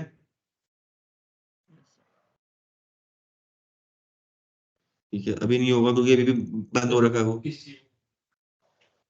तो फिर देखो, शट डाउन किया और नो शट कर दिया। ठीक है, अब हो गया। Yes sir. Port security real device में बस आपको स्टिकी करना है, वहां पर स्टिकी कमांड चला रहे थे वहां पर आपने, रविंद्र जी स्टिकी चलाई थी। मैंने बताया था स्टिकी नहीं डालोगे तो आपके रनिंग कॉन्फ़िगरेशन में वो सेव नहीं होता मैक एड्रेस, वो तभी उड़ रहा है वहां पर, क्लियर है। स्टिकी मत भूलिएगा, वरना एक बार वापस कंसेप्ट पढ़ना स्टिकी वाला तो आपको क्लियर हो जाएगा वो। ठीक है, तो देखो वापस पिंग करके देखता हूँ, I am able to ping. That's all about your port security. ठीक है, आप यहाँ पर नंबर ऑफ मैक्सिमम, एक तो ये फीचर था मैंने बताया था, MAC address spoofing is easy task, anyone can change the MAC address. But जो उसके दूसरा फीचर था कि लिमिट करना कि कितने मैक एड्रेस आप लर्न करवा पाओ, तो वो वाली बात है। तो switch port, port security, question mark मारो, यहाँ पर मैक्सिमम डालो, मैक्सिमम आगे क्वेश्चन मार्क, कितने मैक्सिमम एड्रेसेस करवाने हैं आपको, एक बाय डिफॉल्ट तो एक ही होता है, मैंने बोला 4 मैक एड्रेसेस। तो अब देखो, जब मैं वापस डू शो, यहाँ पर ये कमांड चलाई मैंने, तो यहाँ पर अब कितने मैक्सिमम रन कर सकता है ये, 4 डिफरेंट मैक एड्रेस लर्न कर सकता है, और पहले क्या आ रहा था यहाँ पर, ध्यान से देखना, बाय डिफॉल्ट बंद होता है। That's all about your port security. Naveen ji, कोई डाउट अब यहाँ पर? No sir. ठीक है, और बताओ और कौन सा आपको लग रहा है। सर ये फिर वहाँ के लाइव करके देख लेंगे सर कल फिर। हाँ, ये लाइव पे करना, डजंट मैटर, सेम चीजें। ठीक है, और ओके सर। नेट का गाइस कुछ नहीं है यार, आपने इतनी कमांड चला दी, नेट तो आप कर सकते हो, एक चीज तो छोड़ सकता हूँ आपके हाथ में, नहीं होगा तो मैं उसके लूँ, आप एटलीस्ट ट्राई करो। कुछ नहीं करना, कमांड्स आपके पास है, पीडीएफ है, वीडियो, कमांड अपनी कॉपी में जरूर लिखो, कमांड नहीं लिखोगे एक पेज में, जितनी भी कमांड्स है, मैं होमवर्क तो नहीं दे रहा क्योंकि अपना कोई ऐसा वो है नहीं यार, आपने जितनी भी टॉपिक पढ़े, जितनी भी कमांड सीखी, सिर्फ टॉपिक का नाम स्टार्टिंग से करना। स्विच में मैंने वीलैन पढ़ा, इतनी कमांड देखी, इंटर राउटिंग मैंने ये कमांड सीखी, स्टैटिक में मैंने राउटिंग कर रहा हूँ, मैंने ये कमांड सीखी, एचएसआरपी मैंने ये कमांड सीखी। टॉपिक के बारे में नहीं लिखना है, टॉपिक के आखिरी पेज में स्टार्ट कर दो लिखना कमांड, ठीक है, क्योंकि वो सारी कमांड, इतनी कमांड नहीं, बहुत सारी कमांड्स और है, बट एटलीस्ट आपके पास कमांड्स का भंडार बनना तो स्टार्ट करो दिमाग में डालना। That's all for today. बाकी आप लोग स्टडी करो गाइस, और मैं भी एक बार चेक करता हूँ कि कोई टॉपिक वैसे रहा तो नहीं गया होगा, बट अपनी तरफ से पूरा क्लियर चेक कर लेंगे। ठीक है, कोई भी डाउट आया आपको पूछ सकते हैं मेरे से ग्रुप पे। ठीक है, प्रैक्टिकल करना स्टार्ट करो। ठीक है, that's all for today. Naveen ji, कोई और डाउट सर आपको? No sir. चलो ठीक है, पढ़ाई करना बॉस, ठीक है। वाल वायरलेस समझ में आया? Yes sir. That's all from me. ठीक है, चलिए मिलते हैं फिर नेक्स्ट वीक। आपको डेट बता देंगे कब आपका टेस्ट होगा। ठीक है, वो यहाँ से आपके पास इंफॉर्मेशन आ जाएगी, I tell the management about the course completion. ठीक है, फिर जैसा भी अपडेशन होगा मैं आपको बता दूंगा, मैं क्या मैनेजमेंट ही बताएंगे। ठीक है, कोई डाउट आएगा मैं आपको यहीं मिलूंगा, आप आके कभी भी किसी नोट्स, एक बारी कौन कौन से, देखो मैं आपको सारे नोट्स भेज दूंगा जो मेरे पास पड़े हुए हैं, एक पीडीएफ आपको अभी ग्रुप बना के भेज देता हूँ। ठीक है, बाकी एक यहाँ के नोट्स है, एक ये मेरे पर्सनल नोट्स जिससे मैं पढ़ाता हूँ। ठीक है, आप जो मेरे पर्सनल नोट है, आपके पास वीडियो, आपके पास हर वीडियो मैंने भेजी हुई, हर टॉपिक की वीडियो यार, मैंने पीडीएफ भी भेजी हुई है आपको बहुत सारी, जिन पीडीएफ नहीं पढ़ी उनकी वीडियो आपके पास जरूर होगी, वहां से प्लीज लिख के पढ़ो। ठीक है, नहीं बनता, कोई टॉपिक नहीं मिल रहा, मुझे इन्फॉर्म कर देना, उसके लिए कुछ उपाय देख लेंगे। ठीक है, बट स्टार्ट डूइंग दैट। मैं तो आपको जो मैनेजमेंट के नोट्स हैं मैं सारे शेयर कर दूंगा अभी ग्रुप पे, क्लियर है। बाकी हर एक टॉपिक के नोट आपको वीडियो में जरूर मिलेंगे, वीडियो सारी आपके पास सेव्ड है। गाइस, ये फोन में मत रखना, लैपटॉप में पर्टिकुलर ड्राइव में सेव करके रखो, ताकि बाद में फ्यूचर में यूज पढ़ने के लिए मिले, मैं आप पढ़ पाओ। ठीक है, फोन तो आपका करप्ट हो जाएगा, कल नया फोन आ जाएगा, ये फोन चले जाएगा, समझ रहे हो। तो अपने पास रखो ताकि मैं मेरे आपके पास आप में से किसी एक के पास वीडियो नहीं मिलती तो आप किसी फ्रेंड से मांग सकते हो अपने। ठीक है, दैट्स ऑल। कोई भी डाउट व्हाट्सएप में मुझे पिंग कर देना, आप अगले उसे। Take care guys, have a great day.